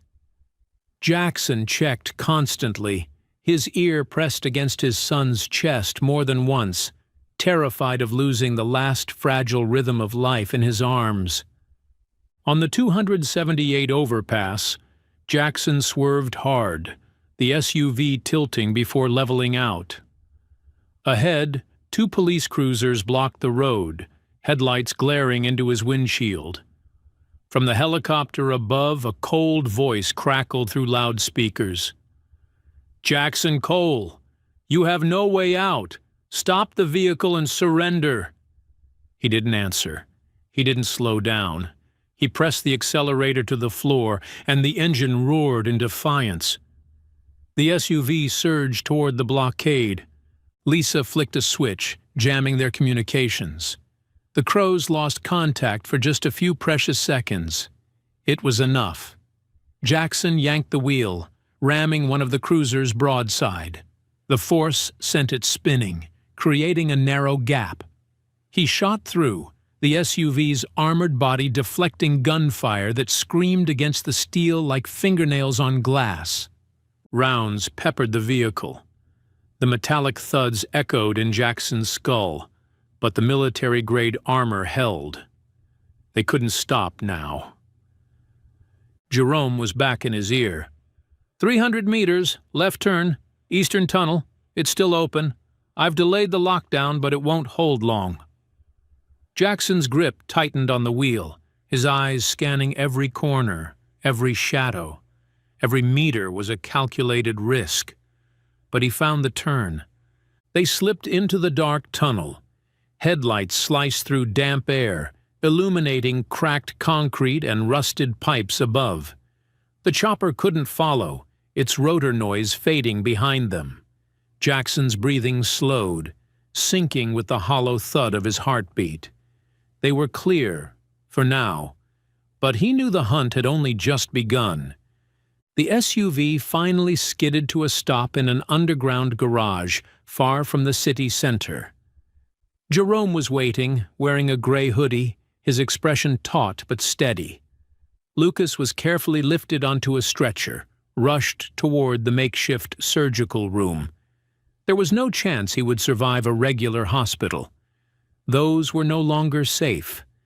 Jackson stood motionless, watching as his son was wheeled through the doors of the underground clinic. His blood-streaked hand clung to Lucas's until a medic gently pried it free.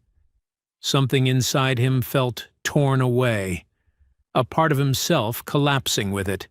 The world he had built was already in ruins. All he had left were ashes he refused to let go of. Lisa stood beside him, her voice rough but resolute. "The boy's strong, Jackson. He's going to pull through." He didn't respond. His gaze stayed locked on the steel doors, his fists clenched so tightly his palms bled, but he didn't feel the pain.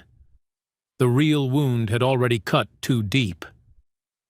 And there, in the dim light of that cold, grim garage, Jackson Cole made a promise to himself and his son. None of them, those who pulled the trigger, those who built this rotten system, those who gave the orders, none of them would walk away. Not one. Outside the makeshift surgical suite, Jackson stood still, his shadow blending into the cold fluorescent light hanging from the underground garage ceiling. Inside, Lucas was still fighting to live, but Jackson knew survival wasn't enough. Not anymore. He needed to end this. That night, with the city quiet in uneasy slumber, Jackson and Jerome Carter moved silently toward the NYPD headquarters. The building had once been a symbol of justice. Now it was nothing more than a fortress shielding crimes. Jerome drove an old sedan, slipping quietly into the employee parking structure. Jackson double-checked his gear, a Glock 19, 2 combat knives, and the biometric breach tools Lisa had rigged for him. The rear metal door clicked softly as Jerome bypassed the lock system. In under 8 seconds, they were inside. The corridors were dim, the walls peeling and stained, hiding danger behind their worn facade. "Data servers, 3rd floor. Radcliffe reinforced security there," Jerome murmured through the comms. Jackson nodded. They moved like wraiths, freezing in place as cameras swept past, then gliding forward again. But Jackson knew cameras were a distraction. Radcliffe trusted his men more, and he was right. At the far end of the hall, 2 Blue Order guards waited, M4 carbines hanging ready on tactical slings. Jackson tipped his chin toward Jerome. In a single breath, they struck. Jerome locked one man in a chokehold, dragging him into the shadows. Jackson slid in low, his knife flashing, driving it into the second guard's throat before he could react. Jerome cracked the final security code. The data room doors hissed open. Inside, rows of servers and storage units glowed faintly in the dark. Jackson found the B-Order directory quickly. Nothing official. nothing that should exist. Lisa had been right. The Blue Order was a covert paramilitary organization, operating under legal protection but outside any law. Files detailed purge operations, lists of victims, most of them black, framed, executed in the streets. Radcliffe's name appeared on signature orders, audio commands, and payout logs for loyal gunmen. Jerome's voice caught in his throat. "This isn't law enforcement. It's quiet genocide." Jackson said nothing. He focused on downloading the data. Time was short. Suddenly the back door slammed shut. Red warning lights flashed across the room. Radcliffe's voice crackled through the intercom, cold and smug. "Welcome home, Jackson." Boots thundered down the hall. 3 teams of Blue Order soldiers, heavy weapons, full face masks, closed in from all directions, their rifles raised in unison. Jackson gripped his Glock. His gaze was pure steel. "Protect the drive," he told Jerome quietly. Then he fired the first shot, sending a bullet clean through the eye slit of the nearest guard. Gunfire erupted. Muzzle flashes lit up the darkness. Jackson and Jerome moved in sync, rolling behind server stacks, ducking bursts of automatic fire. Jerome shoved the hard drive into his chest rig, while Jackson tossed a smoke grenade, turning the corridor into a choking haze. One Blue Order soldier lunged through the smoke. Jackson dropped him point blank, blood splattering the concrete. Jerome, bleeding from a graze on his shoulder, held the line like his life, and Lucas's, depended on it. When the smoke cleared, only bodies remained. Shell casings littered the ground. Jackson's breathing was heavy, but his focus never wavered. "Move," he ordered. They sprinted toward the emergency stairs. Another squad blocked the exit, but Jackson was faster. His shots were clean, precise, each one fatal. They burst through the doors, bolting toward the car Lisa had prepped near the subway entrance. The engine roared to life as the doors slammed shut behind them. Lisa glanced back. All business. "What did you get?" Jackson tossed the hard drive onto the seat beside her. His voice was gravel. "Enough to burn it all down." Jerome tightened the bandage on his arm. Once, they'd sworn loyalty to this system. Now, they were tearing it apart. And the game had changed. For good. The hard drive sat firmly on Lisa's lap as the armored vehicle raced through the empty streets, leaving behind the police headquarters in ruins, smoke still rising from the bodies of their enemies. In the passenger seat, Jerome kept one hand pressed to his wound while the other gripped his weapon tightly, his eyes locked on the rearview mirror, ready to return fire at the slightest sign of pursuit. In the back, Jackson never looked away from Lucas, who lay motionless on the makeshift medical bed. The boy's skin was pale, his breathing so faint that Jackson had to lean in close just to reassure himself his son was still alive. Lisa knew they didn't have much time. She had to release the evidence to the public before the Blue Order could erase every trace of it. In the secure operations center she had set up with her underground network, Lisa activated the live broadcast system, routing the signal through deep web channels and independent international media, far beyond the reach of government censorship. She ran one last check on the files. Grainy black and white footage, images of bodies executed in cold blood, secret meetings recorded in shadowy rooms, and documents bearing the unmistakable signatures of Radcliffe and Pierce. Irrefutable evidence of crimes no one could deny. Taking a deep breath, she hit broadcast.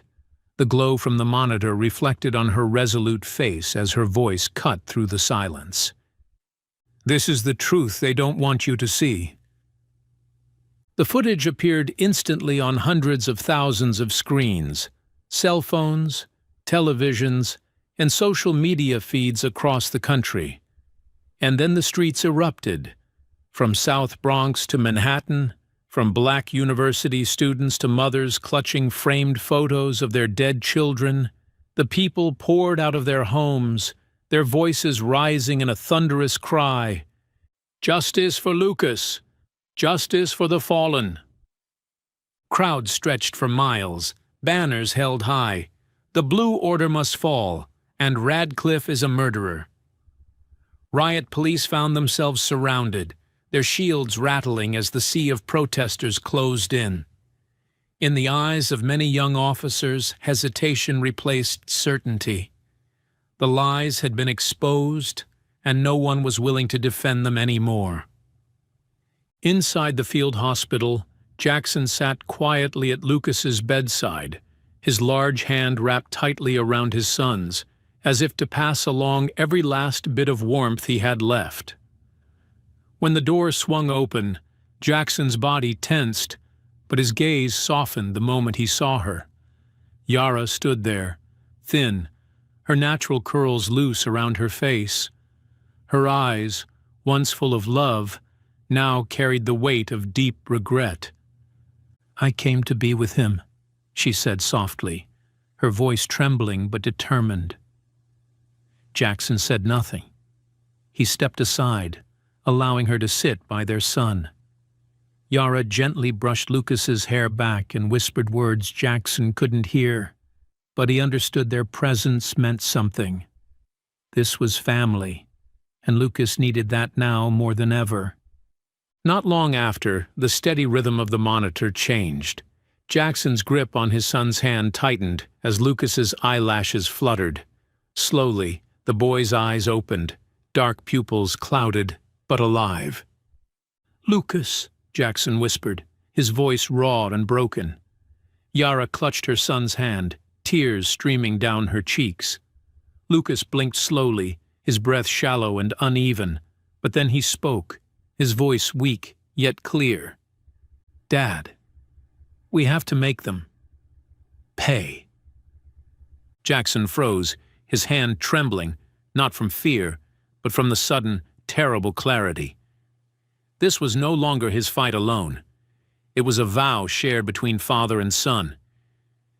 He leaned in close, resting his forehead against Lucas's, his eyes closing for a single silent moment. "They will," he murmured, his voice cold and sharp as a blade. "Every last one of them." Outside, the roar of the protests surged louder, and Jackson knew the storm they had unleashed could not be stopped. The Blue Order had sown the wind. Now it was time for them to reap the whirlwind. Jackson harbored no illusions about the brief silence that surrounded them. It was merely the pause before the wolves descended. He could already sense the scent of blood thickening in the air. The very night Lisa broadcasted the evidence, Jerome's sources confirmed the worst. The Blue Order had unleashed their assassins. No longer rogue cops hiding behind badges. This was a kill squad of professional mercenaries hired to end it all quietly. They started with Lisa Bennett. As she coordinated the data network from her law office deep in Lower Manhattan, a team of covert operatives infiltrated the building through the service ducts. They moved like shadows, leaving no trace except for the glint of suppressor muzzles in the dark. Lisa noticed something was wrong the moment her security cameras went black, their feeds replaced by static. She didn't panic. She drew her sidearm from the drawer and hit the silent alarm, sending an emergency signal directly to Jackson. He arrived in under 5 minutes. By the time the kill squad breached the office, their boots heavy on concrete, Lisa was already hidden behind a bookshelf, pistol braced to her chest, holding her breath. But before she could move, a whisper of steel sliced the air, and the lead soldier dropped without a sound, Jackson's combat knife buried deep in his neck. The others didn't stand a chance. Jackson tore through them with lethal precision, each strike fast, silent, and merciless, as if he were back on the battlefield.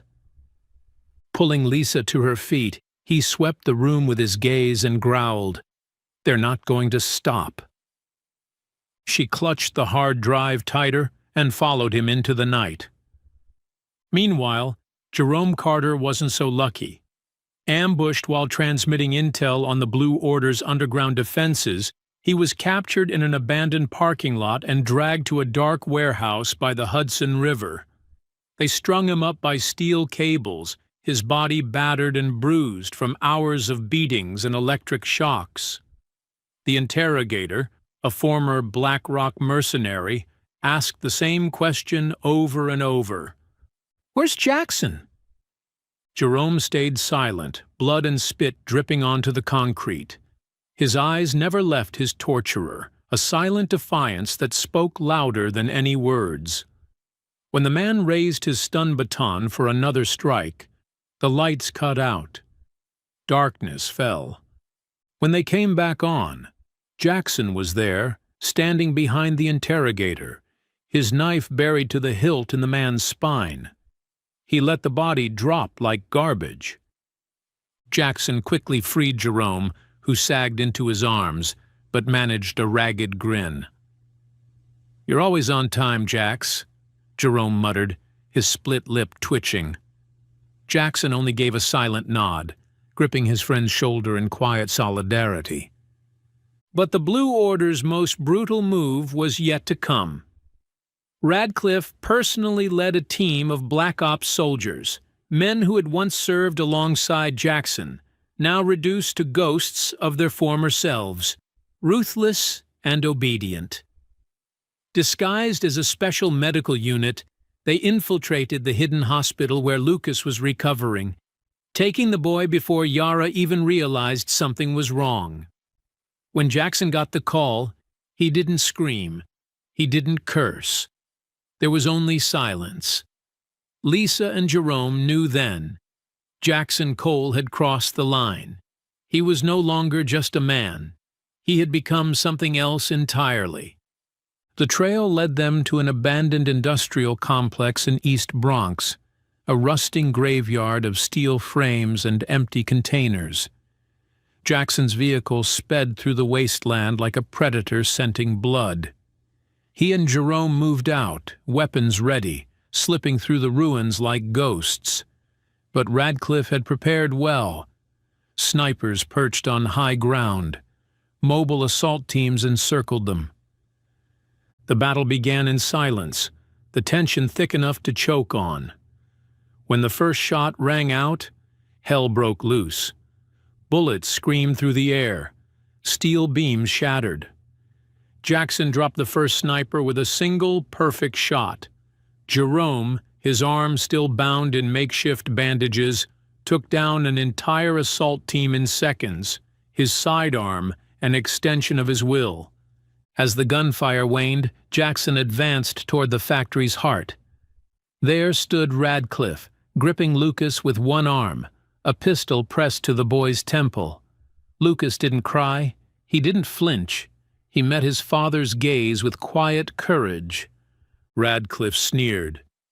"You know, Cole," he said, his voice dripping contempt, "I once thought you were the best of us. Turns out, you're just another fool clinging to justice." He tightened his grip, but not on the trigger, on his arrogance. That was all Jackson needed. One shot, straight through Radcliffe's shoulder. The man dropped, his weapon skittering away. Lucas bolted forward. Jerome caught him and pulled him to safety. Jackson closed in, slow and steady, his gaze black and bottomless. Radcliffe writhed in pain, his face twisted with rage and fear. "You can't win!" he hissed. Jackson crouched beside him, his voice colder than the steel he carried. "I'm not here to win. I'm here to end it." The battle was over, but Jackson knew Radcliffe wouldn't be the last. The Blue Order still lived, and he was just getting started. Radcliffe had been just a pawn whose time had run out. The true hand pulling the strings of this system remained firmly in power, untouched at the pinnacle of authority, cloaked in a facade of prestige that the law and his allies had meticulously crafted over the years. Jonathan Pierce, the founder and supreme commander of the Blue Order, had never strayed far from the center of the empire he had built on blood and fear.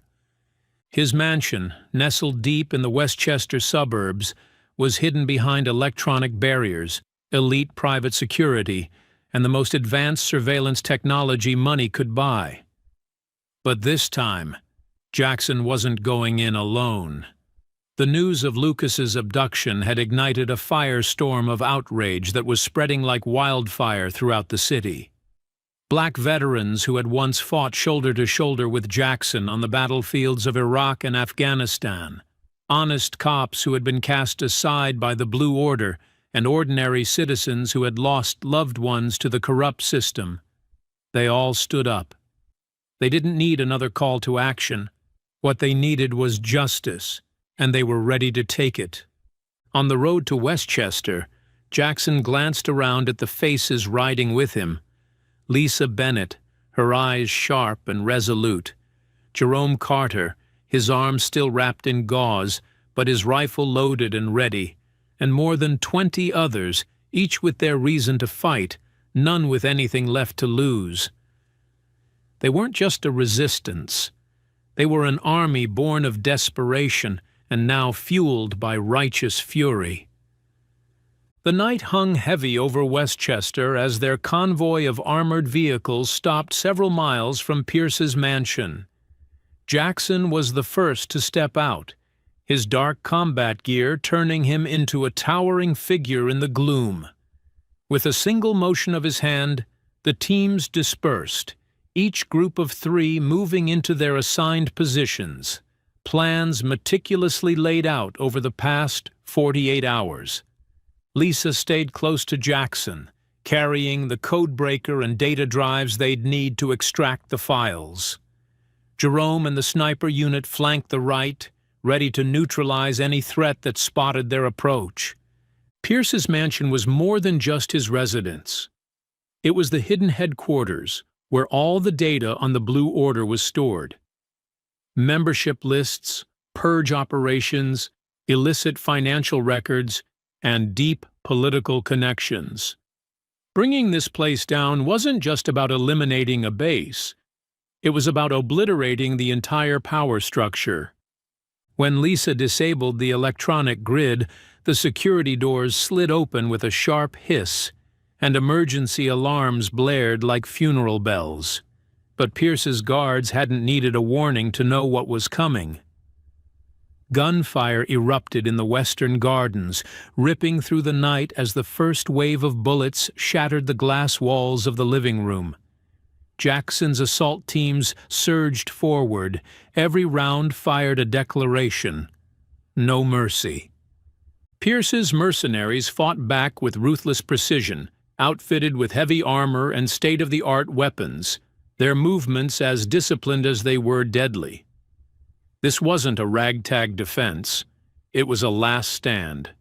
Jerome led the flanking unit, taking out 2 rooftop snipers with ruthless efficiency. Lisa and the tech team breached the Eastern Data Center, descending into the basement to retrieve the hard drives.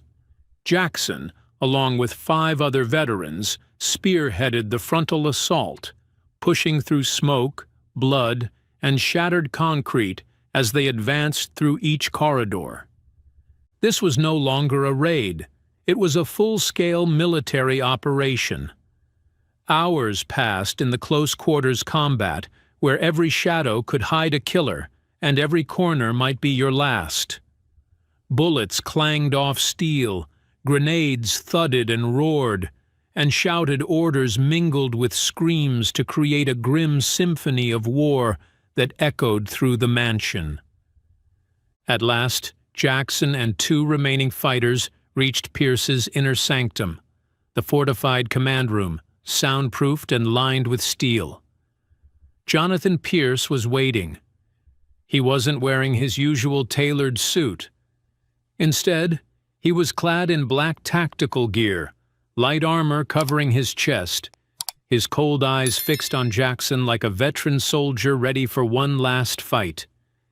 In his hand was his FN-57, the same pistol Jackson remembered from their special ops days, an extension of Pierce's authority and his hunger for absolute control. "Cole," Pierce greeted him in that same low, measured tone, as if he hadn't lost his army or his empire. "You can wipe it all clean, but you'll never end the war." Jackson said nothing. He stepped forward, his Glock 19 lowered, but his entire body was taut with the coiled energy of a man who knew death was coming.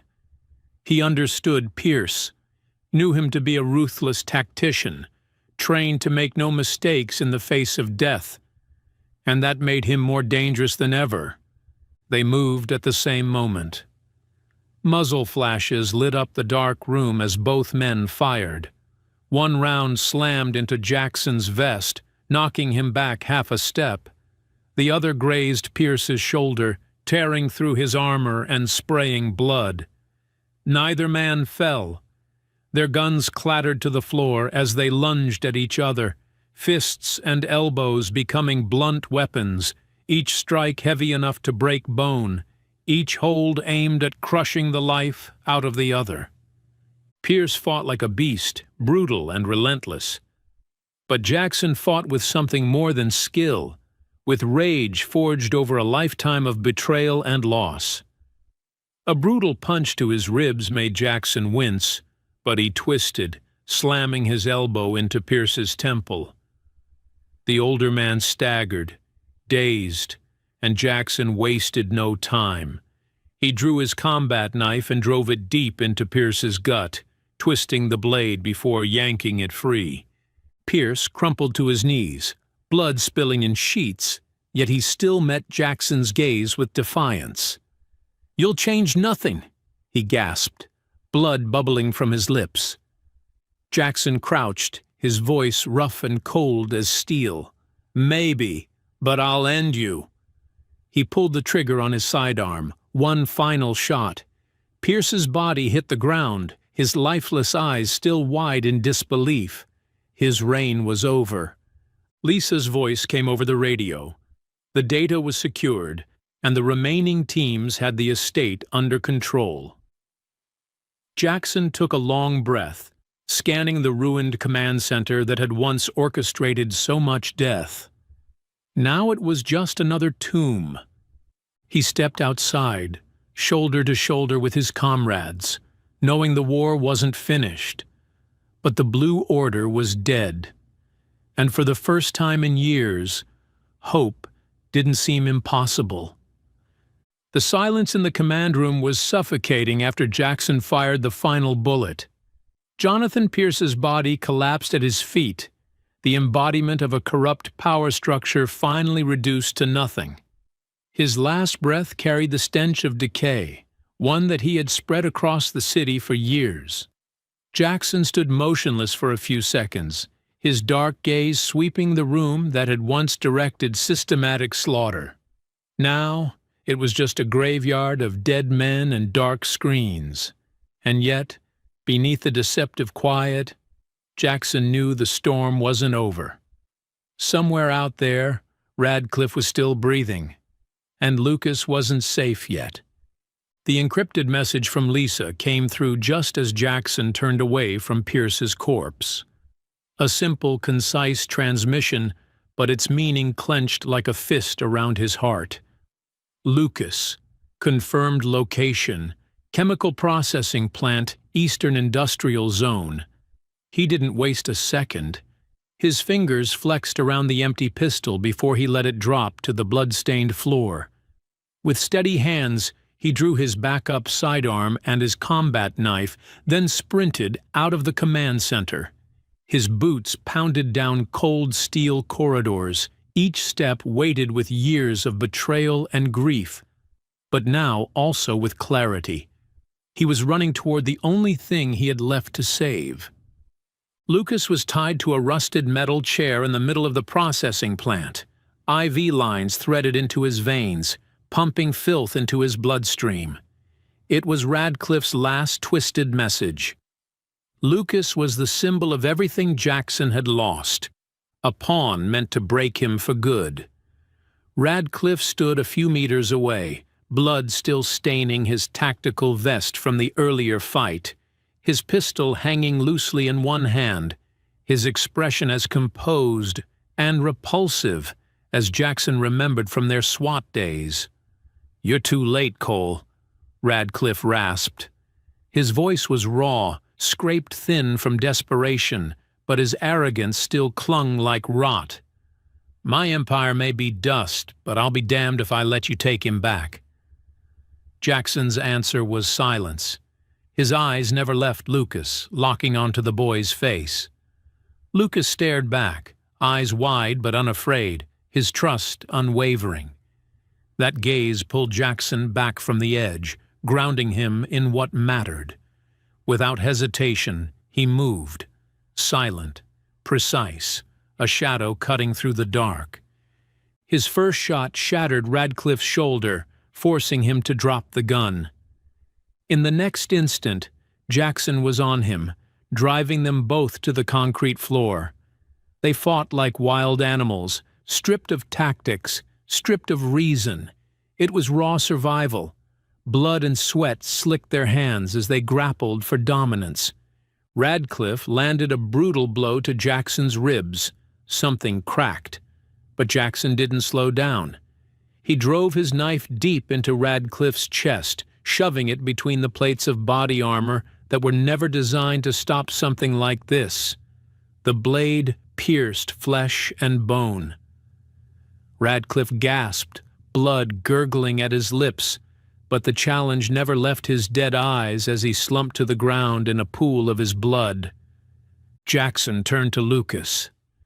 His hands shook, not from fear, but urgency.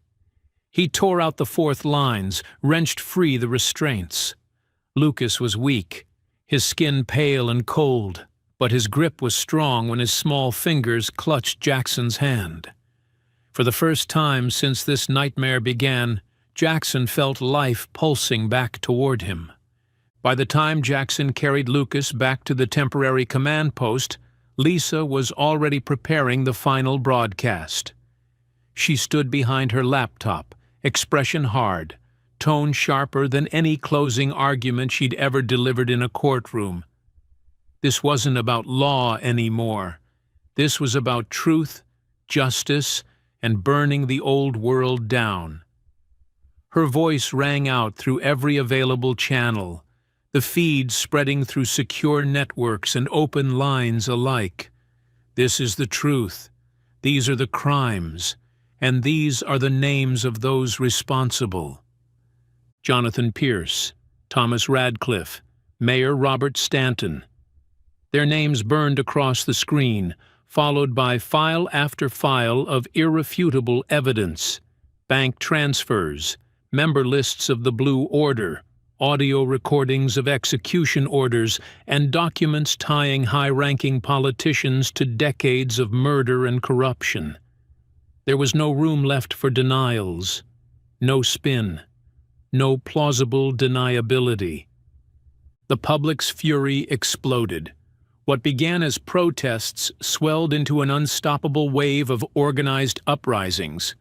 In the Bronx, Harlem, and downtown Manhattan, crowds filled the streets. Slogans for justice became battle cries for revolution. Peaceful demonstrations morphed into strategic occupations and outright rebellion. Police stations were burned to their foundations. Government buildings fell to a siege. Statues of false heroes, symbols of the regime, were torn from their pedestals and shattered in public squares. The Blue Order was finished, but its collapse dragged the old political structure down with it. High officials committed suicide. Others were dragged into the streets and met with brutal public judgment. The National Guard was deployed but refused orders to fire on civilians. Many of them tore off their insignias and joined the movement. The old order was dead, and something new was rising, something fierce, chaotic, and unrelenting. Jackson stood on the balcony of an abandoned building overlooking the city. Flames painted the sky orange and black. The crowd below stretched for miles, a human tide that had stopped asking for change and started taking it. Beside him, Lucas leaned against his father's shoulder. His eyes were calm now, but the innocence they once held was gone. Jerome was nearby, his wound bandaged, his expression quietly resolute. What they had done hadn't been in vain. Lisa sat on the ground behind them, still working her laptop, routing signals and information to keep their foothold solid. No one controlled the narrative anymore. Not the press, not the government. Just them. Lucas tilted his head up, his voice low, steady, but cutting like a blade through Jackson's chest. "Did we win, Dad?" Jackson was quiet for a long time. His gaze drifted out over the smoke columns rising from a city that had once believed it was untouchable. Then he looked back at his son, laid a hand on the boy's shoulder, and gave a faint squeeze. "Not yet," he said, his voice deep and steady as the earth's bones. "But this time, we make the rules." And under that burning sky, where lies had turned to ash and monsters had finally been unmasked, Jackson Cole and his son walked forward, ready to rewrite the future from the ruins of revolution. Amid a city engulfed in fire and the deafening cries for justice, the last remnants of the old regime cowered inside fortified rooms, clinging to the belief that concrete walls and private security could shield them from the storm that was tearing everything apart. They were wrong. The ghost they thought had vanished with Radcliffe's gunfire had now returned as an unstoppable force. Jackson Cole. And he was closing in. Ever since Lisa released the entire dossier exposing the Blue Order, the city had descended into chaos. Government buildings were seized, national radio stations overtaken, and district after district fell like dominoes. The furious crowds no longer believed in banners or promises of reform. They hungered for blood. And in the heart of the storm, Radcliffe was still alive. He had abandoned Pierce's mansion, fled from fallen allies, and slithered through the last cracks of a crumbling system, clinging to the only thing he ever trusted: power. Radcliffe had taken Mayor Robert Stanton hostage, once his shield, now reduced to his bargaining chip. Stanton, stripped of his title, was nothing more than a pawn, kneeling on the floor of the emergency council chamber. His hands trembled as Radcliffe pressed the muzzle of a gun to his temple. The council room, once a place where the fate of millions was decided, now resembled a war zone: shattered screens, papers strewn across the blood-smeared floor. Stanton's aides and security were either dead or had fled, leaving Radcliffe alone, wounded but still clinging to his need for control. "Listen to me, Stanton," Radcliffe growled, his finger tightening on the trigger. Blood trickled from his arm wound, but his eyes never blinked. "You owe me. I built this rotten city so you could rule it. Now I want a helicopter and a clear way out of this hellhole. Or else—" He jammed the gun harder against Stanton's skull, drawing a strangled sob from the former mayor. But Radcliffe had no idea that at that very moment Jackson was already inside the building. Moving like a shadow through the familiar darkened hallways, his footsteps were as silent as the cold wind that had once sent shivers down the spines of those who swore loyalty to the Blue Order. There were no warnings, no negotiations, only the dull crack of a silenced pistol as Radcliffe's last two guards dropped where they stood, their bodies never making a sound.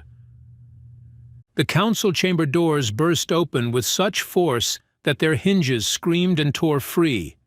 Radcliffe managed to turn halfway before Jackson stepped inside. His eyes were black voids devoid of humanity. There were no words, no mercy, no time wasted. Jackson raised his weapon.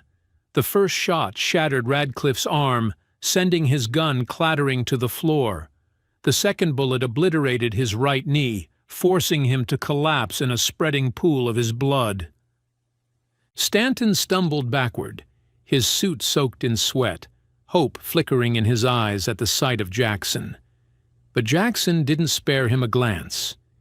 His focus was entirely on Radcliffe, who pushed himself up on one hand, his face twisted in pain but defiant, like a cornered predator. He let out a hoarse, mocking laugh, blood staining his teeth. "I made you, Cole," he rasped. "Without me, you're just another failed soldier." Jackson squeezed the trigger. The final shot was quiet, precise. The bullet buried itself in Radcliffe's forehead, ending everything in an instant. His body slumped forward with a dull thud. The nightmare that was Radcliffe, once the face of unchecked power and ruthless control, was finally over, in the very room where he once ruled this city. Stanton collapsed to his knees, hands raised in surrender, his face pale as ash. His lips trembled as he whispered, "Please. I was just following the system. I had no choice." Jackson walked toward him slowly, lowering his weapon but never softening his gaze. He stared directly at Stanton, his voice heavy with finality.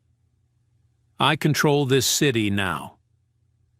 Stanton nodded frantically, as if that might save him. But Jackson didn't fire. He turned his back on the man, leaving Stanton to live in fear, never knowing when or where his final judgment would come. Word of Radcliffe's death spread like wildfire, fast and merciless. The remaining members of the Blue Order, once confident in the safety nets they'd spent decades building, vanished without a trace. Some were found days later, their bodies strung up in public places as warnings. Others were simply never seen again. Rumors swirled that Jackson Cole and his team had carried out silent purges. No trials, no announcements, just actions. Lisa knew, Jerome knew, and Lucas understood too. This was his father's choice, not out of hatred, but because there was no other way to ensure these men never rose again. As the city slowly stabilized in the aftermath of the chaos, new structures began to emerge. But this time, the rules were rewritten by those once pushed to the margins. Lucas, changed forever, now stood beside his father in quiet meetings, where the community's future was decided, not through power and fear, but through trust forged in blood and hope. City Hall no longer displayed portraits of Stanton, Radcliffe, or Pierce. Instead, a new statue stood in the heart of the plaza, a father shielding his son, their eyes turned toward a future without fear. At its base, a plaque read, "Justice isn't given, it's taken." Jackson Cole never called himself a hero. He was merely a man who survived and was forced to fight. But the city knew one truth: no one would ever force them into the shadows again. The city slowly rose from the ashes. Buildings once scorched by fire were rebuilt by the hands of those long cast aside. Streets that had run red now echoed with the steady footsteps of people walking tall again. Yet somewhere in the cold corners of this reborn place, old wounds still festered, wounds deeper than broken walls or fallen regimes. Jackson Cole knew this better than anyone. Radcliffe was dead. Stanton had disappeared, living like a shadow consumed by his fear. Jonathan Pierce had been eliminated, and the Blue Order was no longer a functioning entity. But no one was naive enough to believe it was truly over. Residues of their ideology still lingered, feeding the hate that had once kept them in power. The death of monsters wasn't enough to erase the darkness. It only made room for what came next: preparation. Lucas's recovery was slow, but each step he took was firm, every scar a reminder carved deep into his soul. The boy who once clutched his father's hand and asked why people looked at them with such hate no longer spoke those words. Now he observed, listened, and understood the answer the world had given him. His gaze held no innocence, only clarity, caution, and resolve. He was no longer a victim. He had become a fighter, even if he was still too young to bear the weight. Lisa Bennett never wavered. After surviving fear and fighting for truth, she became the face of the movement to reform the police system and protect human rights. She spoke before crowds, testified in hearings, and helped draft new laws. Her voice was sharp and unflinching. She fought not just in courtrooms, but in the hearts of those who had nearly given up hope that justice was even possible. Jerome Carter, scarred in body and mind, chose a different path. He refused offers to return to high-ranking positions in the rebuilt security forces. Instead, he opened a training center for young police recruits, those who wanted to serve without bowing to corrupt orders. There, he didn't just teach them tactics, he taught them honor and true loyalty. Each graduate left with a vow to serve the people, not a system. Jackson Cole was different. He turned down every offer to rejoin SWAT or advise the new government. He had seen too much to believe in any system built by those who wield power. He didn't abandon justice, but he chose another way. He created an underground network where truth couldn't be hidden and victims found justice, even when the courts failed. Jackson knew peace wasn't possible for him, but he was ready to rise whenever the scales of justice tipped again. One evening, as the sunset painted the New York sky blood red, Lucas stood by the railing of their new home in the Bronx. He watched Jackson carefully clean his familiar Glock, his movements deliberate and practiced. After a long silence, Lucas finally spoke. Not as a child, but as someone ready to carry his father's legacy. "Dad, is it over?" Jackson looked up, their eyes meeting. For a moment, time froze. He saw Lucas for who he was now, no longer the boy clutching his hand in a supermarket, no longer the child bleeding out in his arms, but a man ready to bear the weight of what came next. Jackson turned his gaze to the distant skyline, where smoke still lingered over newly rebuilt towers. Then he answered, his voice steady as stone. "For me, it is," Jackson said quietly. "For you, it's just beginning." And the world kept turning, in its chaos and its silences. Justice and injustice remained two sides of a coin, forever spinning across the board of human struggle. In a city once ruled by shadowed power, Jackson Cole and his son Lucas had lit a fire that no one could extinguish. But with old wounds still healing, would a new generation like Lucas be strong enough to protect what his father fought so hard to win? What do you think? Does the cycle of justice and vengeance ever truly end? Or is it just the beginning of another battle? Leave your thoughts in the comments below. We'd love to hear your views. If this story moved or inspired you, don't forget to like the video, share it with those who care about truth and justice, and subscribe to the channel for more powerful stories. Thank you for watching. See you in the next video.